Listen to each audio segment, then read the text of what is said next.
The twin suns of Dreador 9 hung low and bloated in the smog-choked sky, casting a bruised purple light over the sprawling misery of the flesh market. The air tasted of ozone, unwashed bodies, and the copper tang of old blood. It was a place where hope went to die, usually by auction, and where the desperate came to trade the last shreds of their souls for enough fuel to leave orbit. Kalen Voss was not looking for a soul. He was looking for a bottle of synth whiskey, or perhaps a singular moment of silence in a galaxy that had grown entirely too loud. He limped through the crowded bazaar, his left leg dragging slightly in the dirt, the cybernetic knee joint, a rusted piece of military surplus he had installed in a back-alley clinic 3 years ago, whirred and clicked with a rhythmic grinding sound that set his teeth on edge. Every step sent a dull phantom ache shooting up into his hip, a constant reminder of a war he had lost and a life he had left behind. He patted the pocket of his heavy canvas coat. It was empty save for a single, lonely chit, one universal credit. It was a pathetic sum. It was not enough to refuel his ship, the Void Jumper. It was barely enough to buy a drink that would not blind him.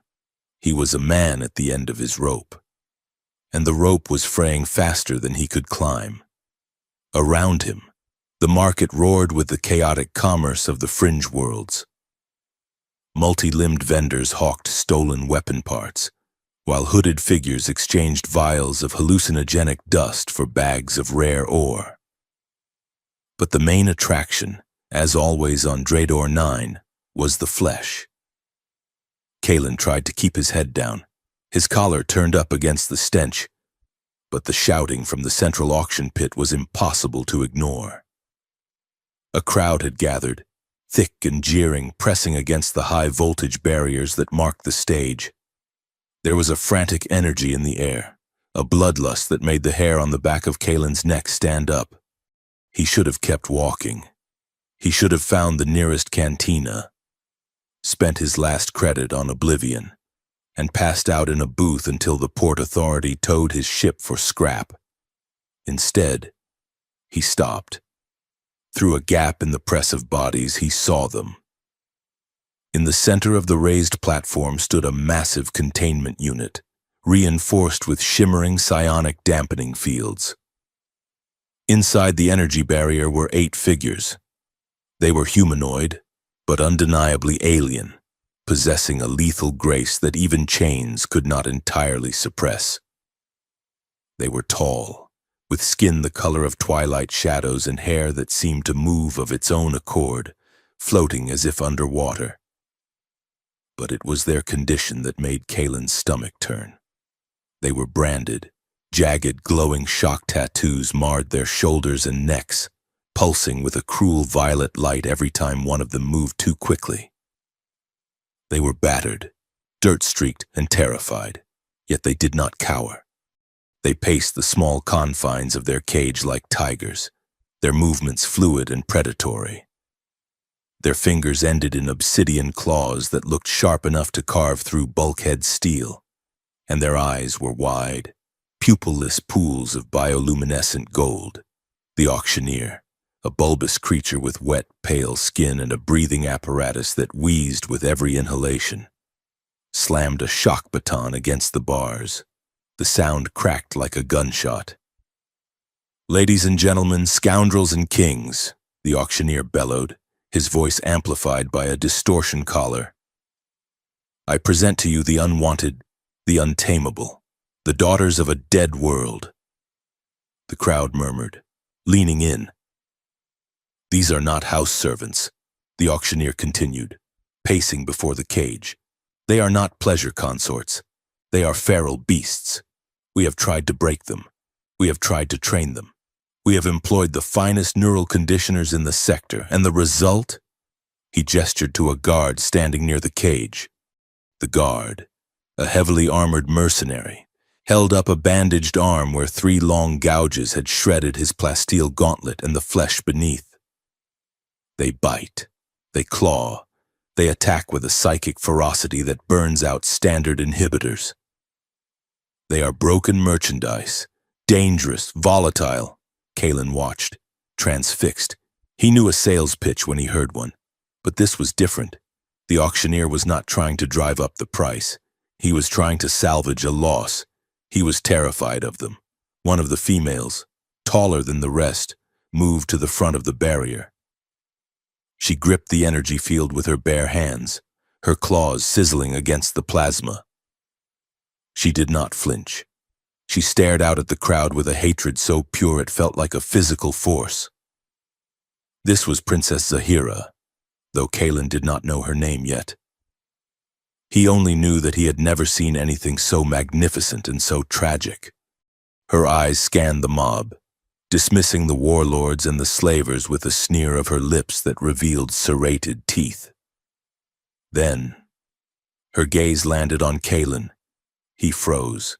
He was 50 feet away, hidden in the shadow of a moisture evaporator, yet she found him instantly. Her nostrils flared. She let out a low, vibrating growl that he felt in the metal plates of his cybernetic leg. But she did not look away. Beneath the animalistic posturing, beneath the layers of rage and instinct, Kalen saw something that arrested his breath. He saw intelligence. He saw a profound, crushing sorrow. He saw a queen stripped of her crown but not her dignity. The auctioneer laughed, a wet, gurgling sound. See, she targets even those who do not speak. They are rabid. I am not asking for thousands today. I am asking for anyone brave enough or stupid enough to take this liability off my hands. Do I hear 500 credits for the lot? Silence stretched over the square. 500 credits was a steal for 8 healthy slaves. But the reputation of these creatures had clearly preceded them. No one wanted a slave that would slit their throat in the night. 400? The auctioneer pleaded. A large insectoid bidder in the front row chittered something in a harsh language and spat on the ground. Fine. 300? Just take the cages. Kalen's hand tightened on the chit in his pocket. His heart hammered a frantic rhythm against his ribs. Walk away. Voss. You have 1 credit. You have a ship that barely flies. You have a leg that barely works. You are not a hero. A bidder to the left. A human man in fine silks with a cruel, bored face stepped forward. He did not bid. Instead, he raised a neural prod, a vicious device illegal in most civilized systems, and jammed it through the energy barrier, striking Zahira directly in the chest. The princess convulsed.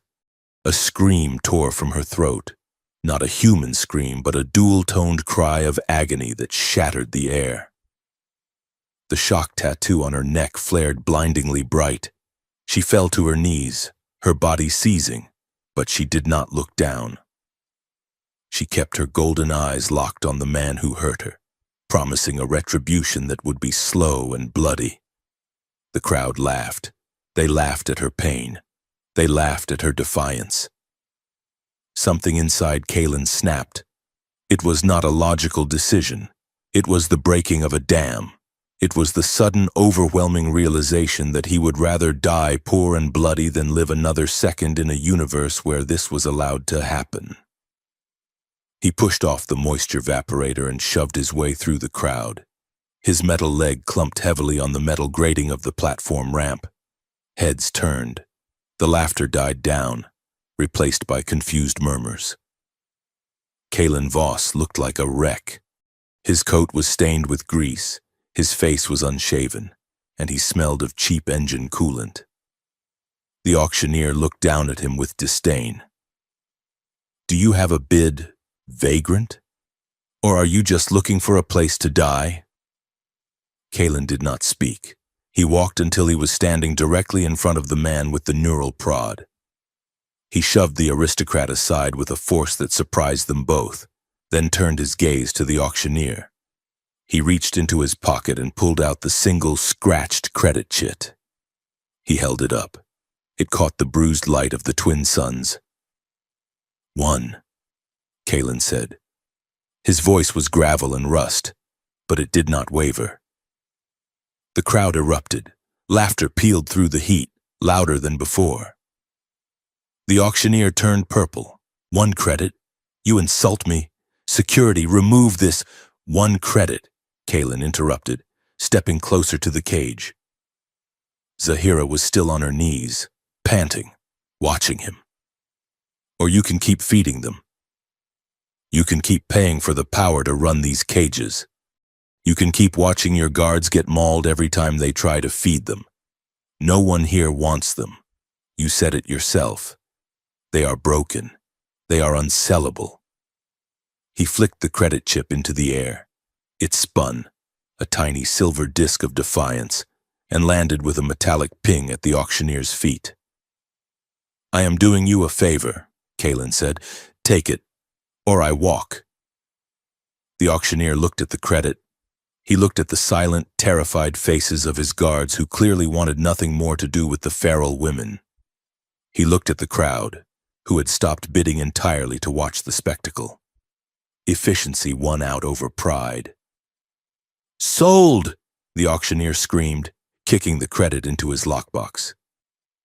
Release the beast to the humans, and may the gods have mercy on his carcass, because I certainly will not give refunds when they eat him. The guards did not hesitate. They punched the release codes with frantic speed. The shimmering energy field flickered and died. The heavy maglocks on the cage doors hissed open. A hush fell over the square. There were 8 of them, and only 1 of him. The guards backed away, weapons raised but trembling. They warned him. One of them shouted, "You have 1 hour before the collar batteries fail. If you are not off-world by then, they will tear you apart." Kaylin did not flinch. He stood before the open cage door. He did not draw the blaster strapped to his hip. He simply stood there, his hands open at his sides, making himself a target. Zahira was the first to move. She rose from the floor, her movements fluid and terrifyingly fast. She stepped out of the cage, her bare feet silent on the metal deck. Her sisters followed, a pack of shadows flowing into the light. They formed a semicircle around him, crouching low, claws extended, teeth bared. The air around them hummed with the static of their psychic potential. Kaylin looked at Zahira. He did not look at her chest or her legs or the scars that marred her skin. He looked into her eyes. "Let's go," he said softly. He turned his back on them. It was the most dangerous thing he had ever done. To turn his back on a predator was suicide. But he knew, with an instinct he hadn't used since the war, that showing fear now would be the end. He began to walk toward the docking bays. The crowd parted like water. No one wanted to be close to the feral princesses. They gave Kaylin a wide berth, staring at him with a mixture of awe and horror. For 10 seconds he heard nothing but his own footsteps and the wheeze of his bad leg. Then he heard the soft, rhythmic padding of feet behind him. They were following, not because they obeyed him, but because he was the only thing moving away from the cages. The walk to the hangar was a blur of tension. Every shadow seemed to hide a threat. Kaylin led them through the labyrinth of the spaceport, down the rusted service corridors where the air was cooler and the stench was less profound. He could feel their eyes on his back, boring holes into his jacket. He could feel their psychic confusion, a low-level buzz in his skull that tasted like copper and rain. They reached Hangar Bay 42. It was the cheapest berth, barely more than a hole in the wall. Sitting in the center was the Void Jumper. It was an ugly ship, a patchwork of salvaged hull plates and exposed wiring, shaped like a brick that someone had tried to streamline with a hammer. But to Kaylin, it was beautiful. It was freedom. He keyed the ramp code. The hydraulics hissed, and the loading ramp descended with a groan of protesting metal. "In," he said, gesturing to the dark interior. The princesses hesitated. They looked at the ship, then at the sky, then at him. They were calculating, assessing. Zahira stepped forward. She was close now. Close enough that he could smell the ozone and jasmine scent of her skin. She looked at the ship, then turned her gaze back to him. Her expression was unreadable. Suddenly, she moved. It happened faster than human reflexes could track. One moment she was standing still, the next, she was a blur of motion. She lunged at him, her hand raised, claws gleaming in the hangar lights. Kalen did not raise his hands. He did not reach for his gun. He stood his ground, bracing for the impact, for the pain, for the end. But the blow never landed. Zahira stopped. Her hand hovered inches from his throat. Her claws were fully extended, sharp as scalpels, trembling with the force of her restraint. Her chest heaved. She glared at him, her golden eyes burning with a mixture of fury and confusion. Why? Her eyes seemed to ask. Why did you not run? Why did you not strike back? Kalen looked down at her wrist. The metal cuffs from the cage had dug deep into her flesh, leaving raw, bleeding abrasions. He reached into his pocket, not for a weapon, but for a ragged, distinct cloth he used as a mechanic's rag. It was relatively clean. Slowly, telegraphing every movement so as not to startle her, he reached out. She hissed, her lip curling back, but she did not pull away. He took her wrist in his hand. Her skin was fever-hot to the touch. He wrapped the cloth around the bleeding wounds, tying it gently but firmly. The fabric absorbed the violet blood. He adjusted the knot, ensuring it was not too tight. There, he murmured. That is the best I can do until we are airborne. Zahira stared at the bandage. Then she looked up at his face. The growl died in her throat. The psychic static in his head shifted, changing from a chaotic buzz to a single, clear note. A spark ignited between them. It was not gratitude, not yet. It was something rawer. It was the recognition of one broken thing by another.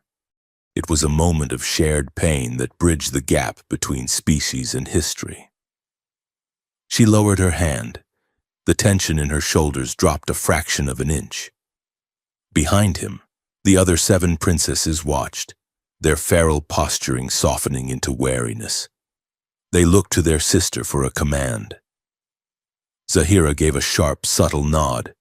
She walked up the ramp and into the ship, one by one. The others followed, silent as ghosts. Kalen let out a breath he felt he had been holding for 10 years. His hands were shaking. He clenched them into fists to stop the tremors. He hit the button to retract the ramp.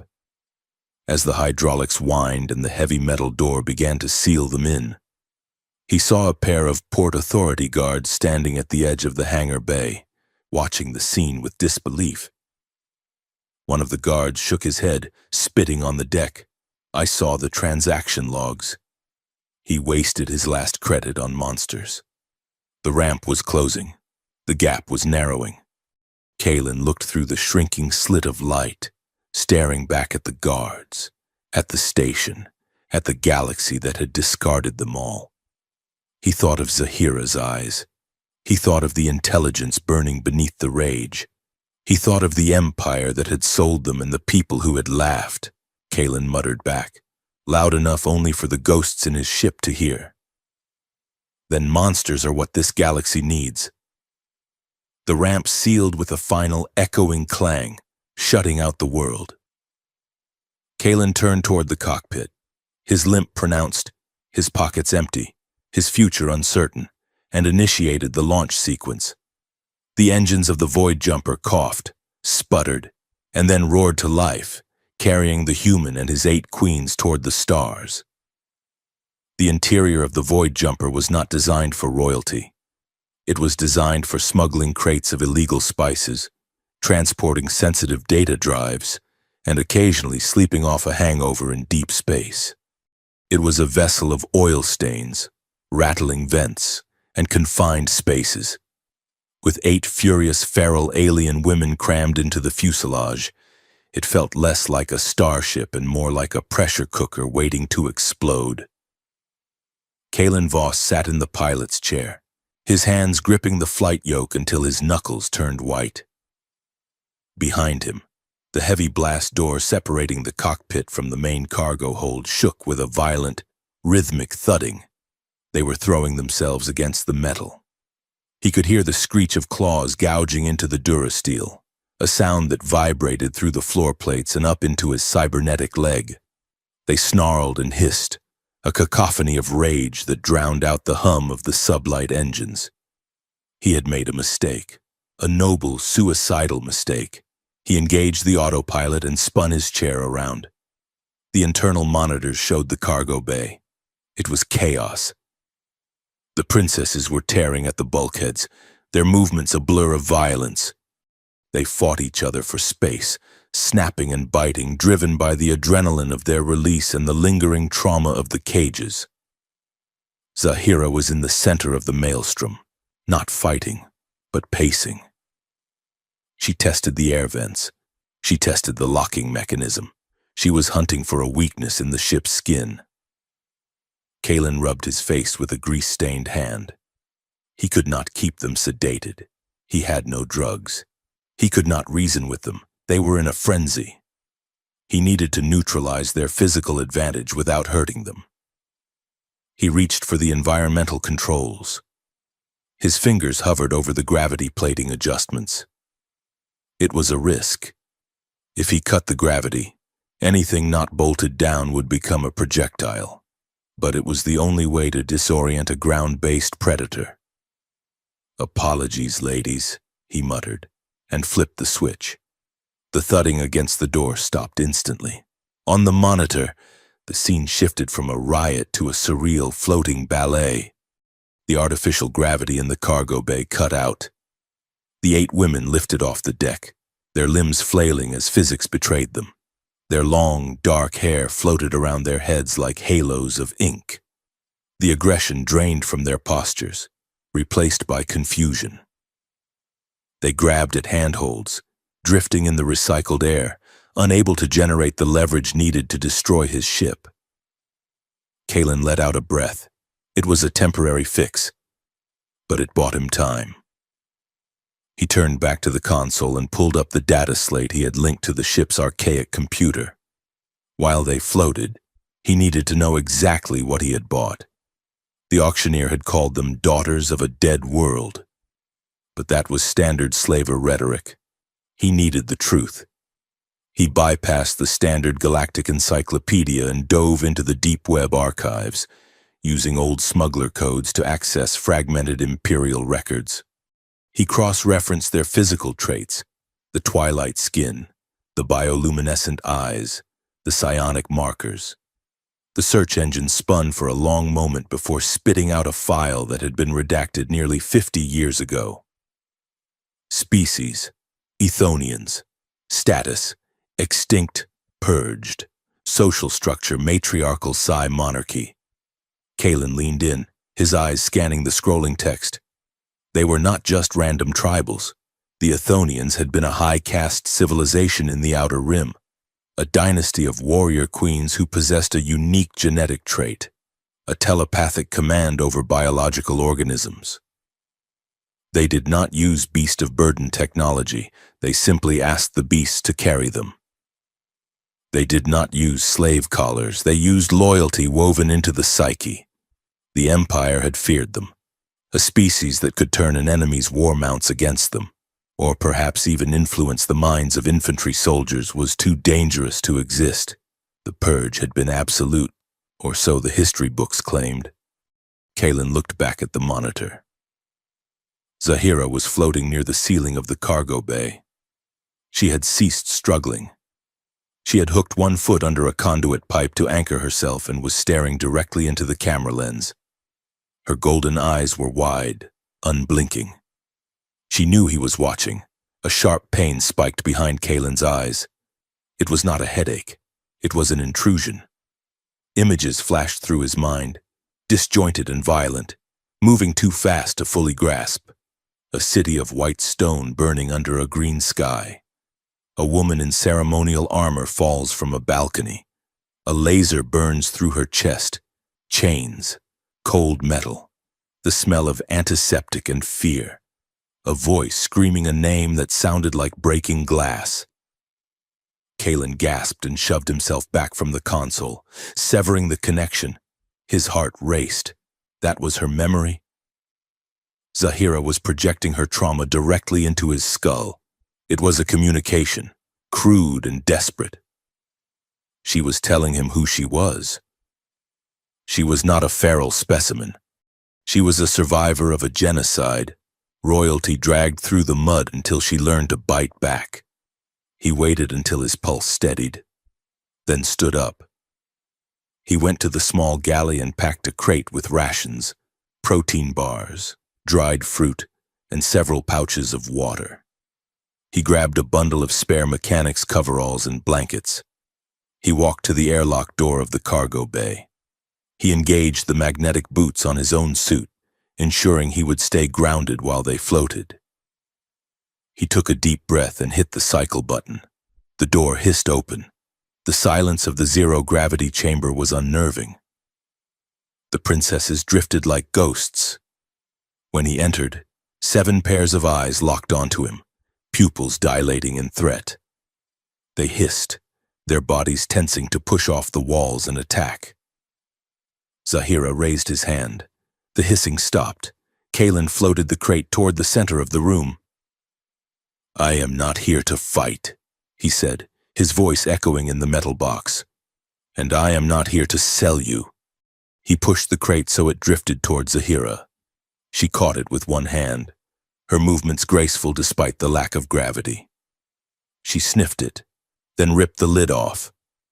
She pulled out a water pouch, tore it open with her teeth, and drank greedily. After a moment, she tossed pouches to her sisters. Kalen watched them eat. They were starving. The ferocity they had shown earlier was fueled by desperation. He stayed near the door, his magnetic boots clanking softly against the deck plates as he shifted his weight. "I know who you are," he said. "Or at least, who your people were. The Athonian dynasty." Zahira lowered the water pouch. A droplet of clear liquid floated away from her lip. She looked at him, and for the first time the growl was absent from her throat.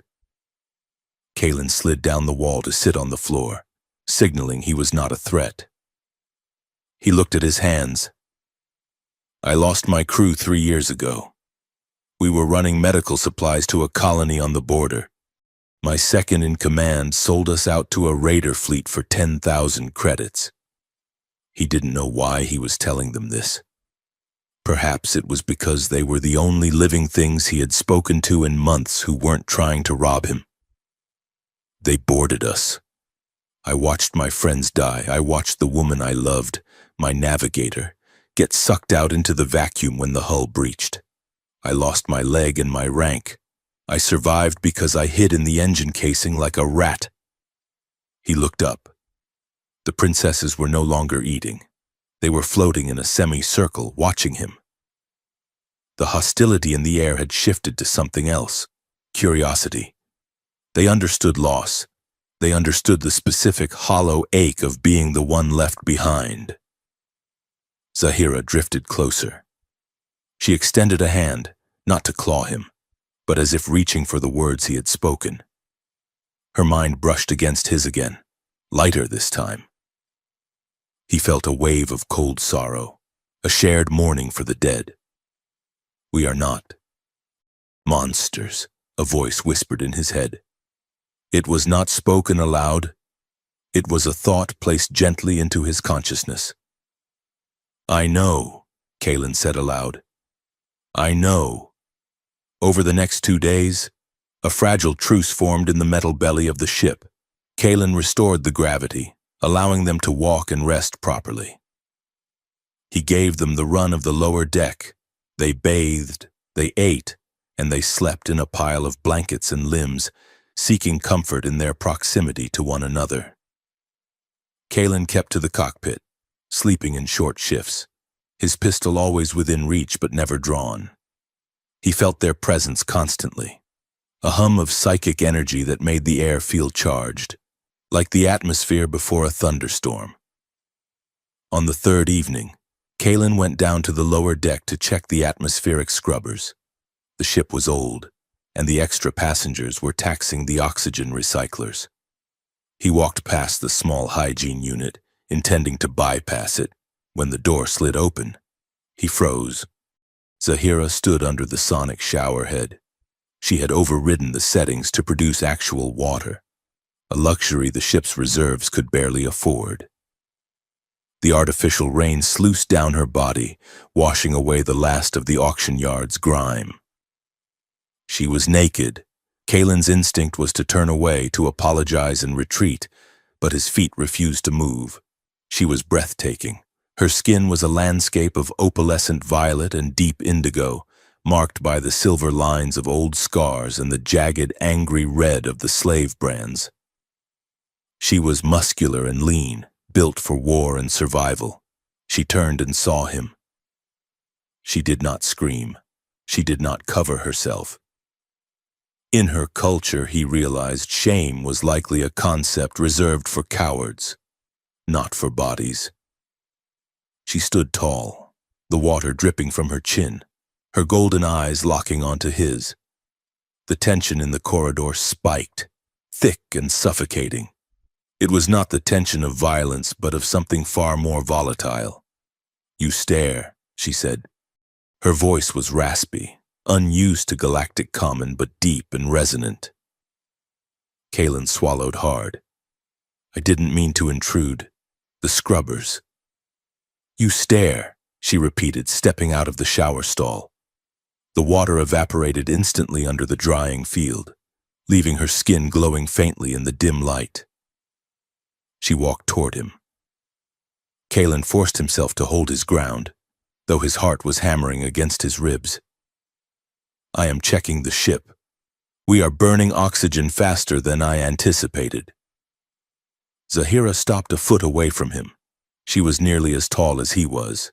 She smelled of synthesized rain and something distinct to her, like ozone and wild spices. "You bought us," she said. "Yet you do not command us. You do not touch." "I didn't buy you to use you," Kalen said, his voice rough. "I bought you to get you out of the cage." Zahira tilted her head, studying his face as if it were a star map she was trying to decipher. "You are a strange human. You have the eyes of a predator, but the hands of a healer." She reached out and traced the line of his jaw with a clawed fingertip. It was a dangerous caress. One slip and she could open his throat, but her touch was feather light. "We are dangerous, Kalen," she whispered, testing his name on her tongue. "Do not forget that." "I haven't," he replied. Before the moment could evolve or shatter, a shrill alarm blared from the cockpit speakers, echoing through the ship. Kalen flinched back, the spell broken. He spun around and ran for the ladder, his bad leg dragging. Zahira was instantly behind him, moving with predatory speed, nakedness forgotten in the face of a threat. In the cockpit, the console was flashing red. A holographic transmission was being broadcast on the open bounty hunter frequency. "Attention all vessels in the Dreador sector. High priority bounty issued by the Imperial Reclamation Authority. Target Kalen Voss, human male. Vessel Void Jumper. Crimes: theft of Class A biological assets, destruction of market property, sedition. Reward: 50,000 credits. Dead or alive: 50,000. Kalen stared at the number. It was enough to buy a small moon. It was enough to make every mercenary pirate and desperate spacer in the sector turn their guns on him.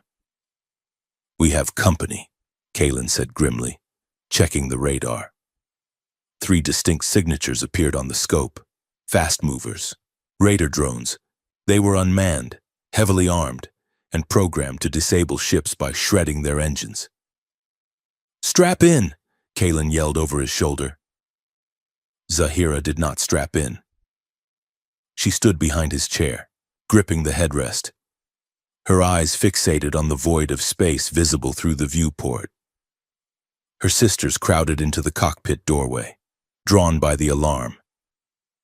The first drone strafed the void jumper before Kalen could even bring the shields up. The ship shuddered violently. Sparks showered from the ceiling console, shields down to 60%. Kalen shouted, wrestling with the yoke. He threw the ship into a corkscrew spin, dodging a volley of plasma fire. The drones were too fast. They swarmed like angry hornets. One of them latched onto the hull, its magnetic clamps engaging with a sickening crunch. Kalen heard the whine of a cutting laser boring through the outer plating, right above the cockpit. They're breaching. Kalen unholstered his pistol, aiming it at the ceiling. No, Zahira said. Before Kalen could stop her, she leaped. She didn't leap at him. She leaped at the emergency airlock hatch in the ceiling of the cockpit. She punched the override code he had unknowingly shown her earlier. Zahira, don't! Kalen screamed. The hatch blew open. The atmosphere vented with a roar, sucking loose papers and debris out into the vacuum. Kalen's mag boots locked him to the floor, but the wind tore at his clothes.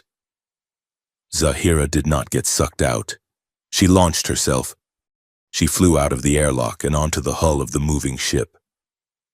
Kalen watched through the viewport, horrified and mesmerized. She was in the vacuum of space, unprotected. By all laws of biology, she should have been dead instantly. But the Athonians were not just telepaths. They were survivors of the deep void between worlds. Her skin shimmered, turning a hard, obsidian black as she hardened her epidermis against the cold and pressure. She landed on the raider drone that was cutting into the ship. She didn't just tear it off. She grabbed the hull of the machine and screamed. It was a psychic scream. Even through the vacuum, even through the ship's hull, Kalen heard it. It was a sound of pure, unadulterated power. The drone exploded, not from a bomb, but from the inside out, its circuitry fried, its power core overloaded by the sheer influx of psionic energy she channeled into it. Zahira stood on the burning wreckage of the drone, anchored to the void jumper's hull. She raised her hands toward the other two attacking drones. Inside the cockpit, the other 7 princesses began to scream in unison. It was a chorus of war. Their eyes glowed with blinding white light. Their bodies pulsed with feral energy, revealing glowing sigils beneath their skin. Ancient royal crests that burned with power. Kalen watched the radar scope. The 2 remaining drones didn't just stop. They turned on each other. Their guidance systems scrambled. Their logic cores overwhelmed by the telepathic assault. They fired simultaneously, vaporizing one another in a brilliant flash of orange fire. The silence that followed was deafening. Zahira climbed back through the airlock. She collapsed onto the deck plates as the atmosphere system hissed, repressurizing the cabin. Her skin slowly faded from obsidian back to violet. She was gasping for air, shivering violently. Kalen released his harness and fell out of the chair. He crawled to her. "You're insane," he breathed, checking her for frostbite. "You could have died." Zahira looked up at him. Her eyes were dim now, exhausted, but her lips curved into a fierce, triumphant smile. "We are not helpless," she rasped. Kalen helped her up. He supported her weight as they walked back to the crew quarters. The other princesses parted to let them through, looking at Zahira with reverence. She had awakened them. He brought her to his bunk, the only bed on the ship with a real mattress. He laid her down and pulled a thermal blanket over her shaking form. "Rest," he commanded softly. He turned to leave, intending to give her privacy, but her hand shot out and grabbed his wrist. Her grip was strong, despite her exhaustion. "Stay," she said. Kalen hesitated. I should check the hull. The hull holds, she said. Stay. He sat on the edge of the narrow bunk. The room was dim, lit only by the running lights of the instruments. The air was warm. Zahira pulled the blanket down. The energy she had expended had left her feverish. She looked at him, and the barrier between them, the line between guard and prisoner, savior and saved, dissolved completely. We were made untamable, she whispered, her voice low and heavy with meaning. The Empire tried to breed the feeling out of us. They wanted weapons, not women. But we still remember. Remember what? Kalen asked, his voice barely audible. We remember what desire feels like, she answered. She pulled him down. It was not a gentle kiss. It was a collision. Her lips were hot, tasting of the copper of her blood and the electric tang of ozone. Kalen's resistance crumbled. He had been alone for so long, existing in a gray world of survival. She was vivid, dangerous, and overwhelmingly alive. He kissed her back, his hands tangling in her damp hair. As his lips brushed against the sensitive skin of her neck, right over the pulsing vein where the slave brand had been, something ignited. It wasn't just physical. The psychic link she had forced open earlier slammed back into place. But this time, it wasn't a weapon. It was a bridge. Kalen gasped as the world fell away. He wasn't in the cabin anymore. He was in her mind. He saw himself through her eyes, a broken man with a metal leg and a heart full of rusty honor. He felt her gratitude, hot and overwhelming. He felt her loneliness, which mirrored his own so perfectly it hurt. He saw the shape of her soul, a jagged, brilliant diamond formed under the crushing pressure of her life. And she saw him. She saw the guilt over his crew. She saw the moment he threw the credit down. She saw that he truly, deeply, did not see her as a monster. They broke apart, gasping, their foreheads resting against each other. The psychic afterglow shimmered in the air around them like dust motes. Kalen looked into her eyes and saw no walls. Zahira ran her thumb over his lips. You are mine now, human, she whispered, the telepathic echo of the words ringing in his mind. As much as I am yours. Kalen didn't argue. In a galaxy that wanted them both dead, belonging to someone felt like the only victory that mattered. The damage to the Void Jumper was more severe than Kalen had initially calculated. The structural integrity of the port thruster housing was compromised, a jagged wound in the metal left by the drone's cutting laser. To attempt a hyperspace jump in such a condition would be to invite the ship to tear itself apart at the subatomic level. They needed a gravity well to anchor the hull while he welded, and they needed an atmosphere dense enough to hide their heat signature from long-range scanners. They found it on the moon of Xylos, a lush, overgrown sphere of emerald and teal orbiting a gas giant in the forgotten sector of the outer rim. It was a forbidden world, marked on the navigation charts with skull and crossbones warnings of aggressive flora and tectonic instability. To Kalen, it looked like a sanctuary. He set the ship down in a clearing of crushed purple ferns, the landing struts sinking deep into the loam. The moment the engines cycled down, the silence of the jungle rushed in to fill the void. It was not a peaceful silence. It was the heavy, breathing quiet of a predator waiting to strike. The air was thick with humidity and the scent of rotting orchids. Kalen lowered the ramp, his welding torch slung over his shoulder, and stepped out into the heat. For him, the jungle was an obstacle, a suffocating green wall that promised sweat and stinging insects. For the 8 princesses, it was a homecoming. They did not walk down the ramp, they flowed. The moment their bare feet touched the soil, a transformation occurred that was far more profound than the one in the auction yard. On the ship, they had been refugees, awkward in the confined metal corridors. Here, they were apex predators returning to their natural element. They fanned out instantly. Licks, the youngest and most volatile, scaled a massive, twisting tree trunk with the ease of an arachnid, vanishing into the canopy. Two others, sisters with identical braided hair, dropped to a crouch and tasted the dirt. Their eyes dilated as they tracked invisible thermal trails. Kalen watched them go, a sudden sharp pang of isolation striking his chest. He was a creature of technology and steel. They were creatures of blood and instinct.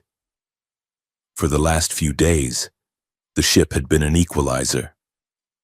Now, the environment favored them entirely. He turned his attention to the hull, sparking the welding torch to life. He worked for hours, the sweat soaking through his grease-stained shirt. Every shadow that moved in the periphery of his vision made him flinch, his hand drifting toward the heavy pistol on his belt. It was mid-afternoon when Zahira returned.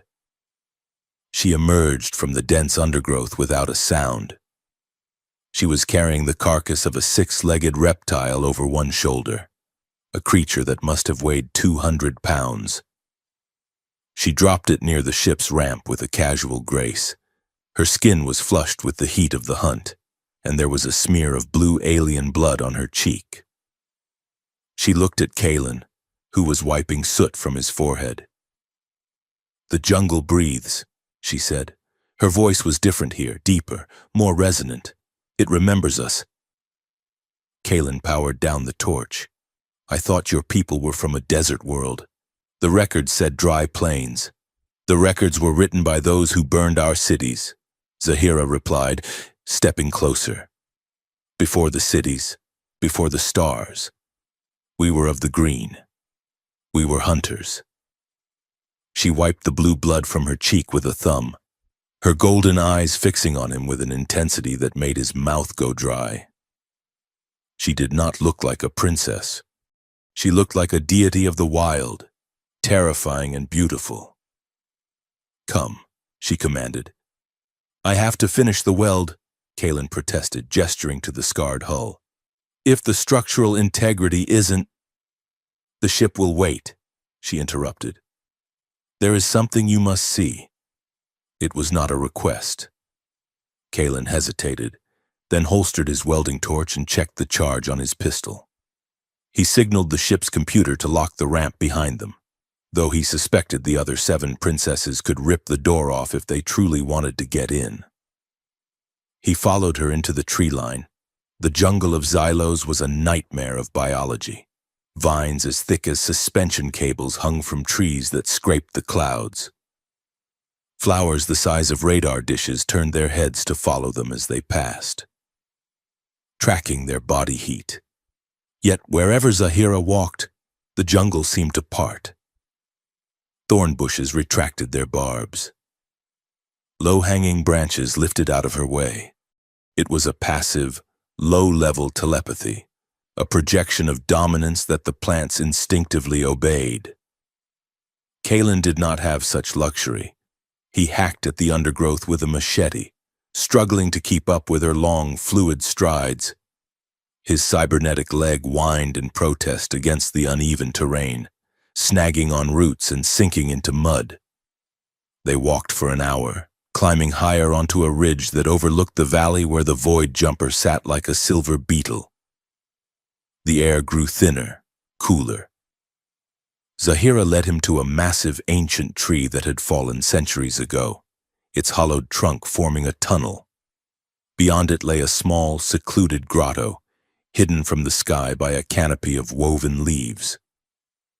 In the center of the grotto stood a stone pillar, weathered and covered in moss, but unmistakably artificial. It was an obelisk of black stone, etched with faint, glowing violet lines. Kalen stared at it. "This moon is uninhabited." "That is what the charts say." Zahira approached the stone and placed her hand against it. The violet lines flared, pulsing in time with her heartbeat. "My mother placed this here," she said softly, 20 years ago, before the fall. before the cages. Kaelin stepped closer, sensing the vibration in the air. A beacon? A testament, Zahira corrected. She closed her eyes and suddenly, the air in the grotto shifted. A holographic projection flickered to life above the stone, not a machine projection, but a psychic imprint stored within the crystalline structure of the rock. It manifested as a towering, ethereal woman with Zahira's eyes and a crown of woven bone. The voice that filled Kaelin's head was not Zahira's. It was regal, tired, and infinitely sad.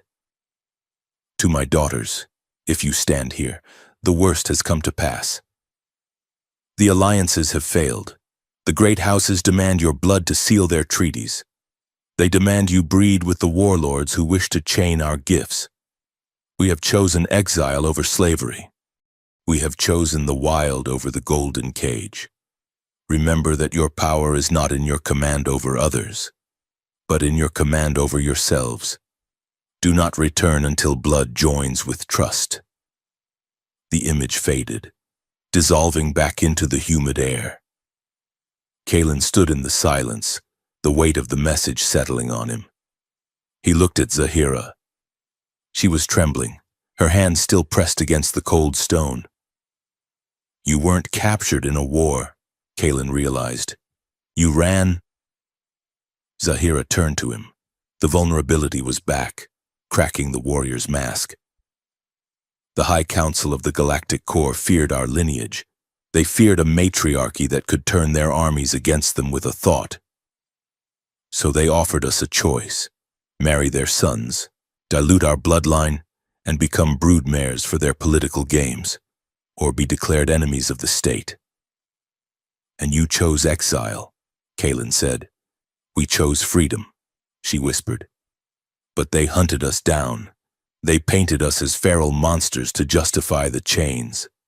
They said we were mad, uncontrollable beasts, so that no one would question why royal heirs were being sold in a flesh market. She looked down at her hands, at the claws that had been sharpened by years of fighting for survival. And in the cages, perhaps we became what they said we were. Kaelin stepped forward. He reached out and took her hand, his rough, grease-stained fingers wrapping around her violet ones. You are not a monster, Zahira. You are a queen who refused to break. She looked up at him, her eyes searching his face. The moment was fragile, suspended in the humidity of the jungle. Then, a twig snapped. The intimacy shattered. Zahira spun around, a low growl rumbling in her chest, her demeanor instantly shifting from sorrow to aggression. Licks dropped from the canopy above, landing in a crouch between them.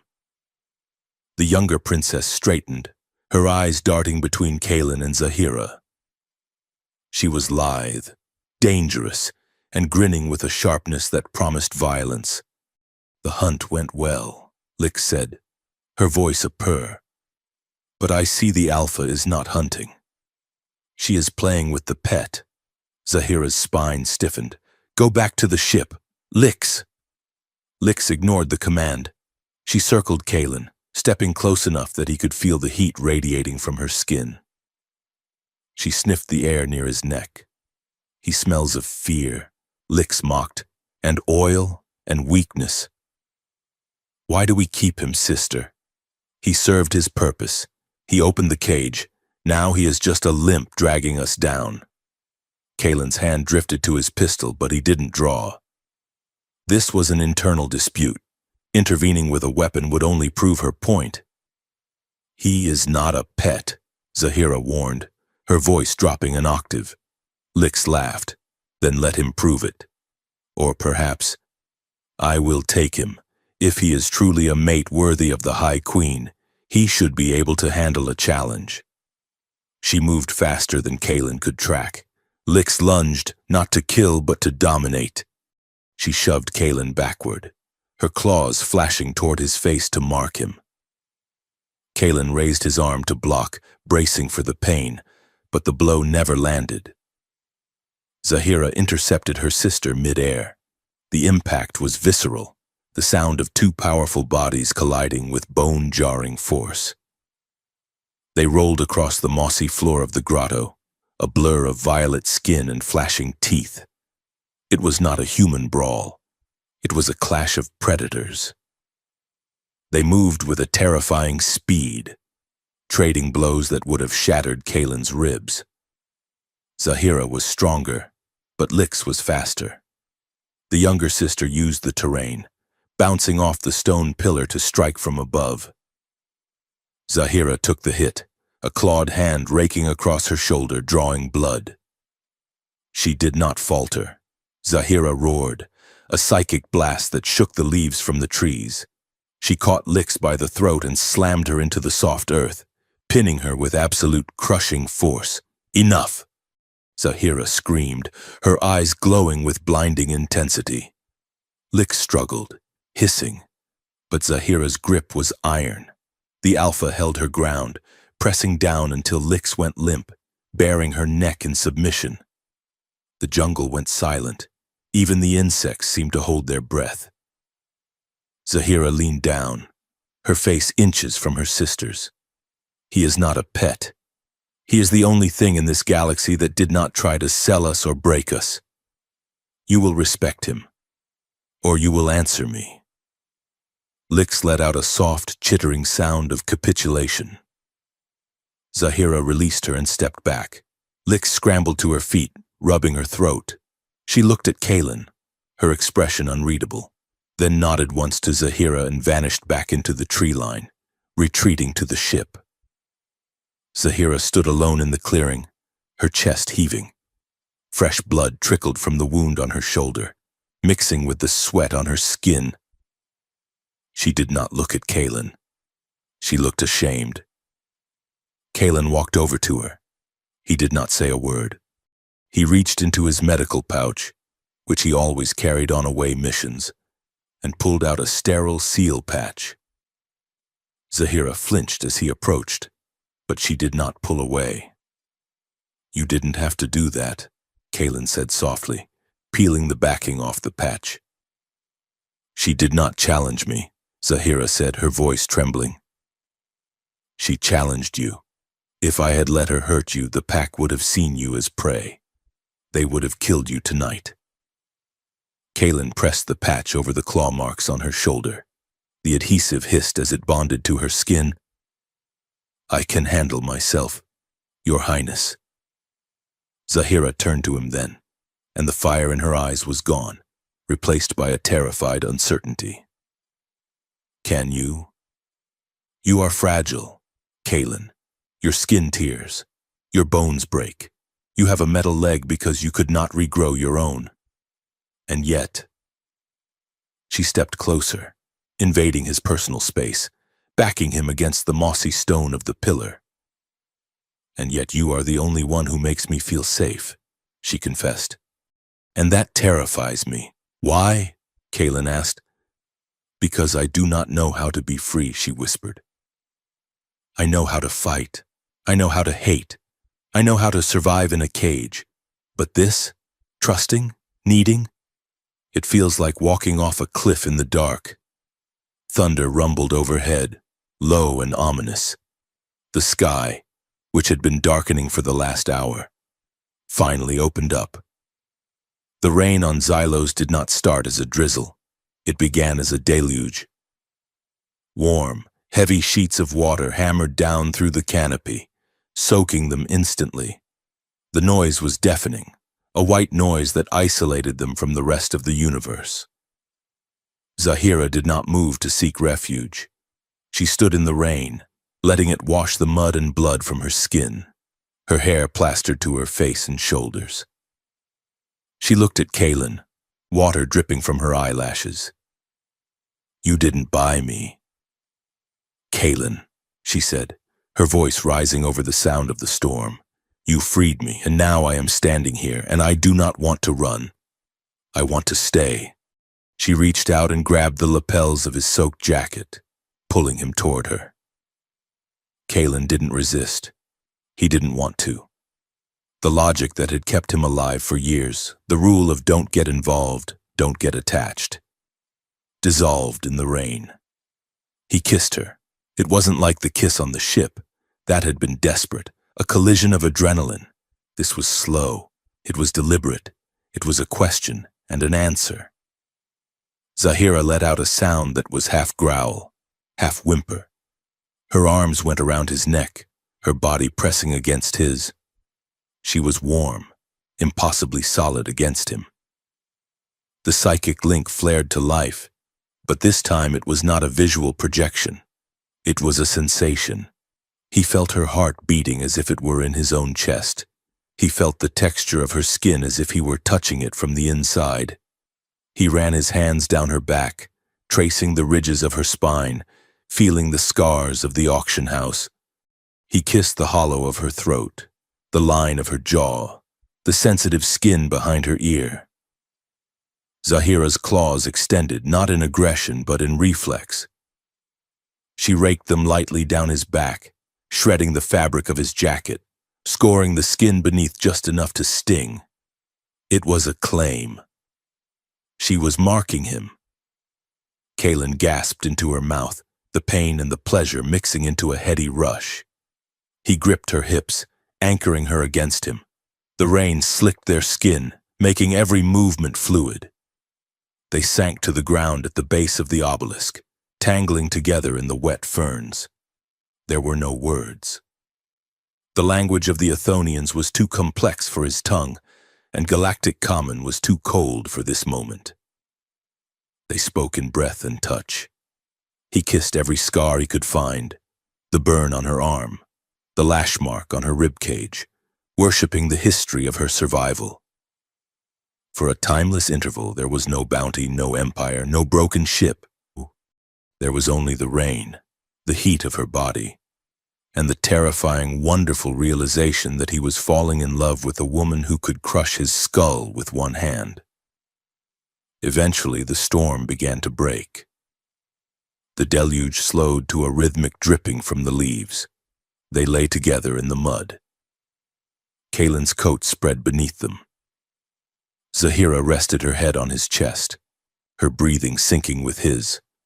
Her glowing eyes were half closed, the bioluminescence dim and contented. Kaelin stroked her hair, his mind drifting in a haze of peace. Then, his wrist computer beeped. It was a harsh, synthetic sound that cut through the jungle's ambience like a knife. Zahira sat up instantly, her body tense. Kaelin looked at the small screen on his bracer.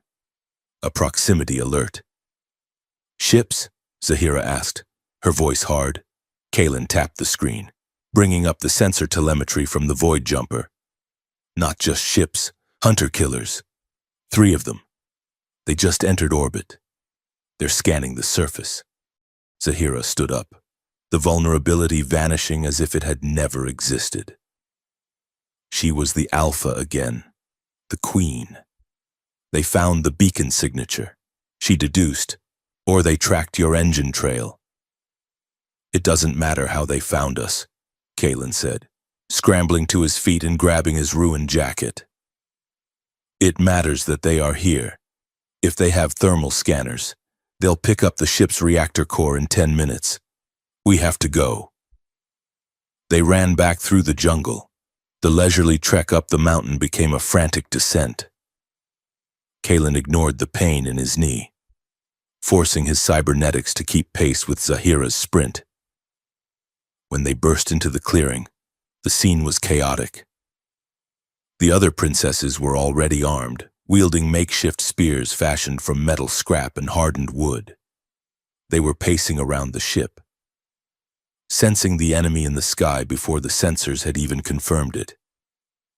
Lix was the first to spot them. "They are coming," she hissed. "I can feel their minds."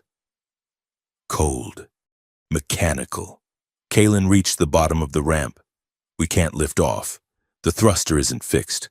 We're sitting ducks." "We ran into the jungle," Zahira said. "We hide. And leave the ship?" Kaelin shook his head. "They'll bomb the site from orbit once they confirm the vessel ID. I lose the ship. I lose my only way off this rock. and you lose your only chance at getting to the High Court. Zahira looked at the sky. 3 streaks of fire were descending through the clouds. Atmospheric entry. "We fight," Lick said, stepping forward. Kaelin looked at the princesses. They were fierce, yes. They were telepaths, yes. But they were 8 women with spears against starships equipped with plasma cannons and suppression squads. "You can't fight a ship with claws," Kaelin said desperately. Zahira looked at her sisters. A silent communication passed between them, a rapid-fire exchange of images and intent that Kaelin could only feel as a static buzz in his teeth. "We do not fight with claws," Zahira said, turning back to him. "We fight with what we are." She grabbed Kaelin's shoulders. "If we use our full power, if we link our minds to strike a vessel in orbit, we will light up every psychic sensor in the sector. The Empire will know exactly where we are. The shadows will be gone." Kaelin understood. It was a point of no return. If they revealed themselves, the hunt would change from a bounty collection to a military operation. "If you don't do it, we die here," Kaelin said. Zahira nodded. "Then we choose life." She turned to her sisters. The vote was unanimous. There was no hesitation, no fear, only a cold, grim resolve. "From the circle," Zahira commanded. The 8 princesses moved into a formation around the void jumper, facing outward toward the encroaching jungle and the sky beyond. They joined hands. Kaelin watched them, his heart hammering against his ribs. He saw the bounty ships break the cloud layer, sleek. Black predatory vessels descending on pillars of blue fire. Zahira threw her head back, her eyes ignited with white fire, brighter than he had ever seen. Her sisters echoed the motion. The air around the ship began to warp. The humidity evaporated, the ground shook. They were about to scream at the sky. And Kaelin realized with a terrified awe that he was standing in the eye of a hurricane that was about to tear the world apart. The 3 hunter-killer ships did not fire their plasma cannons. They did not incinerate the jungle clearing or vaporize the void jumper where it sat vulnerable in the mud. Instead, they hovered in a triangular formation, their engines screaming a high-pitched whine that vibrated the water droplets off the fern leaves. Kaelin Voss stood at the bottom of the ramp, his pistol raised, shielding his eyes against the wash of the thrusters. Beside him, the 8 princesses stood in their psychic circle, their hands joined, ready to unleash a telepathic storm that would likely kill them all. But the ships did not attack with energy. They attacked biology. Hatches along the ventral hulls of the black vessels hissed open. Canisters the size of oil drums dropped from the sky, trailing parachutes of gray silk. They slammed into the soft earth around the clearing, landing with wet, heavy thuds. "Gas!" Kaelin shouted, turning to run back up the ramp. "Get inside!" He was too slow. The canisters detonated simultaneously, not with an explosion of fire, but with a pressurized hiss. A thick, heavy fog rolled out, hugging the ground. It was not smoke. It was a sickly, sulfurous yellow mist that smelled of rotting flowers and burning copper. Zahira and her sisters did not run. They stood their ground, intending to blow the gas away with telekinesis. But as the yellow cloud washed over their legs, their psychic grip shattered. The mist was a neurotoxin cocktail mixed with synthetic pheromones designed specifically for Ethonian physiology. It was a sedating agent, a chemical chain meant to sever the higher brain functions and reduce a royal telepath to a confused, docile animal. Kaelin watched in horror as the circle broke. Lix collapsed first, clutching her throat, her eyes rolling back in her head. The twin sisters fell next, retching, their violet skin turning a pale, sickly gray. They did not scream. They whimpered, the sound of frightened children trapped in the dark. Kaelin fumbled for the rebreather mask attached to his belt. He jammed it over his face, the seal hissing as it locked. The gas burned his exposed skin, stinging like acid, but the mask filtered out the worst of the neuroagents. He grabbed Zahira's arm. She was swaying, her golden eyes losing their focus. She looked at him, but there was no recognition, only a glazed, terrified emptiness. "Come on," Kalen roared, his voice muffled by the mask. "We have to move." He dragged her toward the tree line, away from the ship which was now being swarmed by heavily armored troopers descending on rappel lines from the hovering vessels. The troopers wore sealed combat armor and carried stun batons crackling with blue electricity. They were moving to secure the fallen princesses. Kalen fired his pistol blindly over his shoulder. The heavy slug hit a trooper in the chest plate, knocking him backward into the mud. But the armor held. He pulled Zahira into the dense undergrowth. The gas was spreading, heavier than air, flowing into the low points of the jungle floor like a toxic river. Zahira stumbled, her weight dragging him down.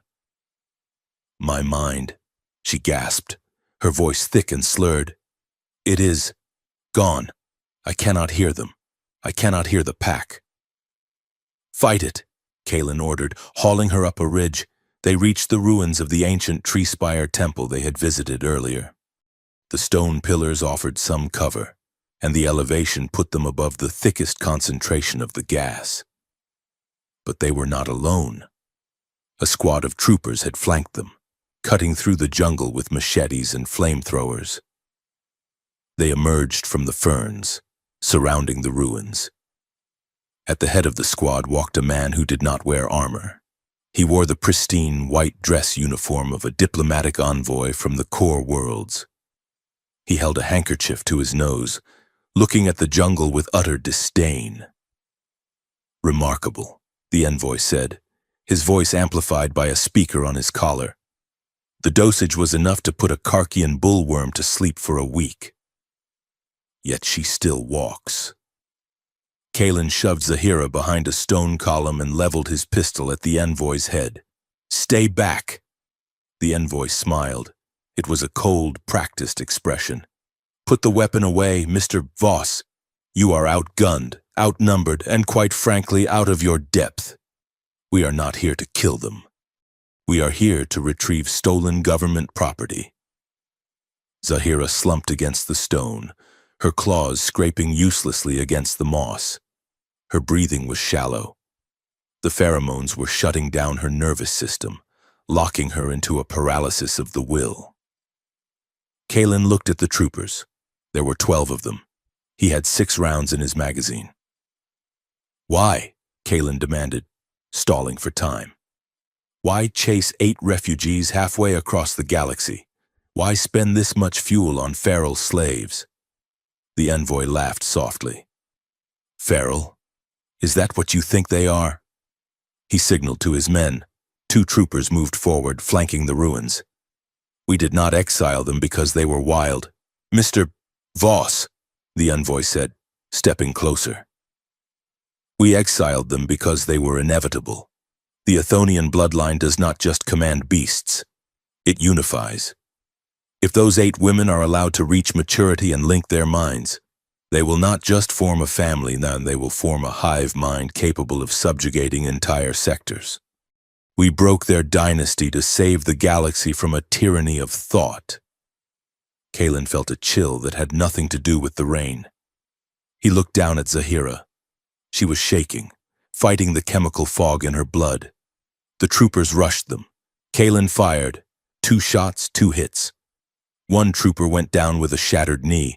Another took a slug to the shoulder and spun away. But the rest were on him.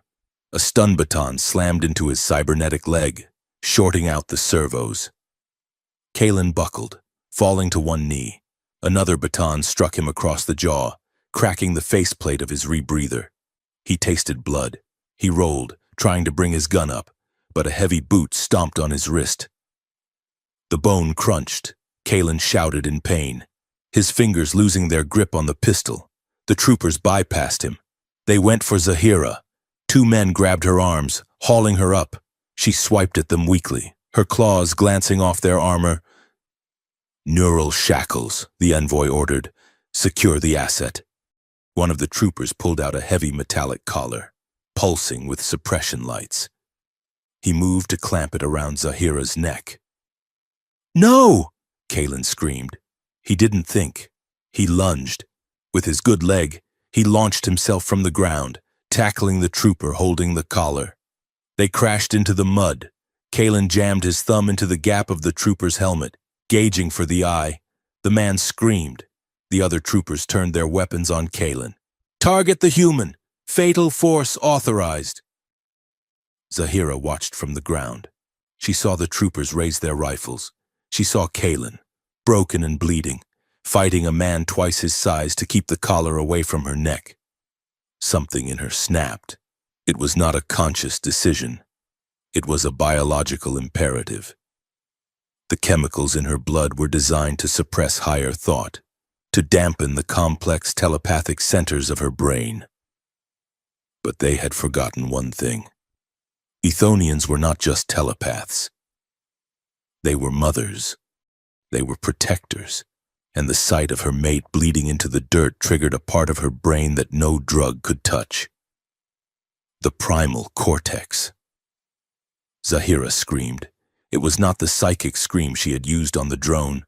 This was a roar of pure, unadulterated rage. It was a physical sound, deep and guttural, that shook the rain from the trees.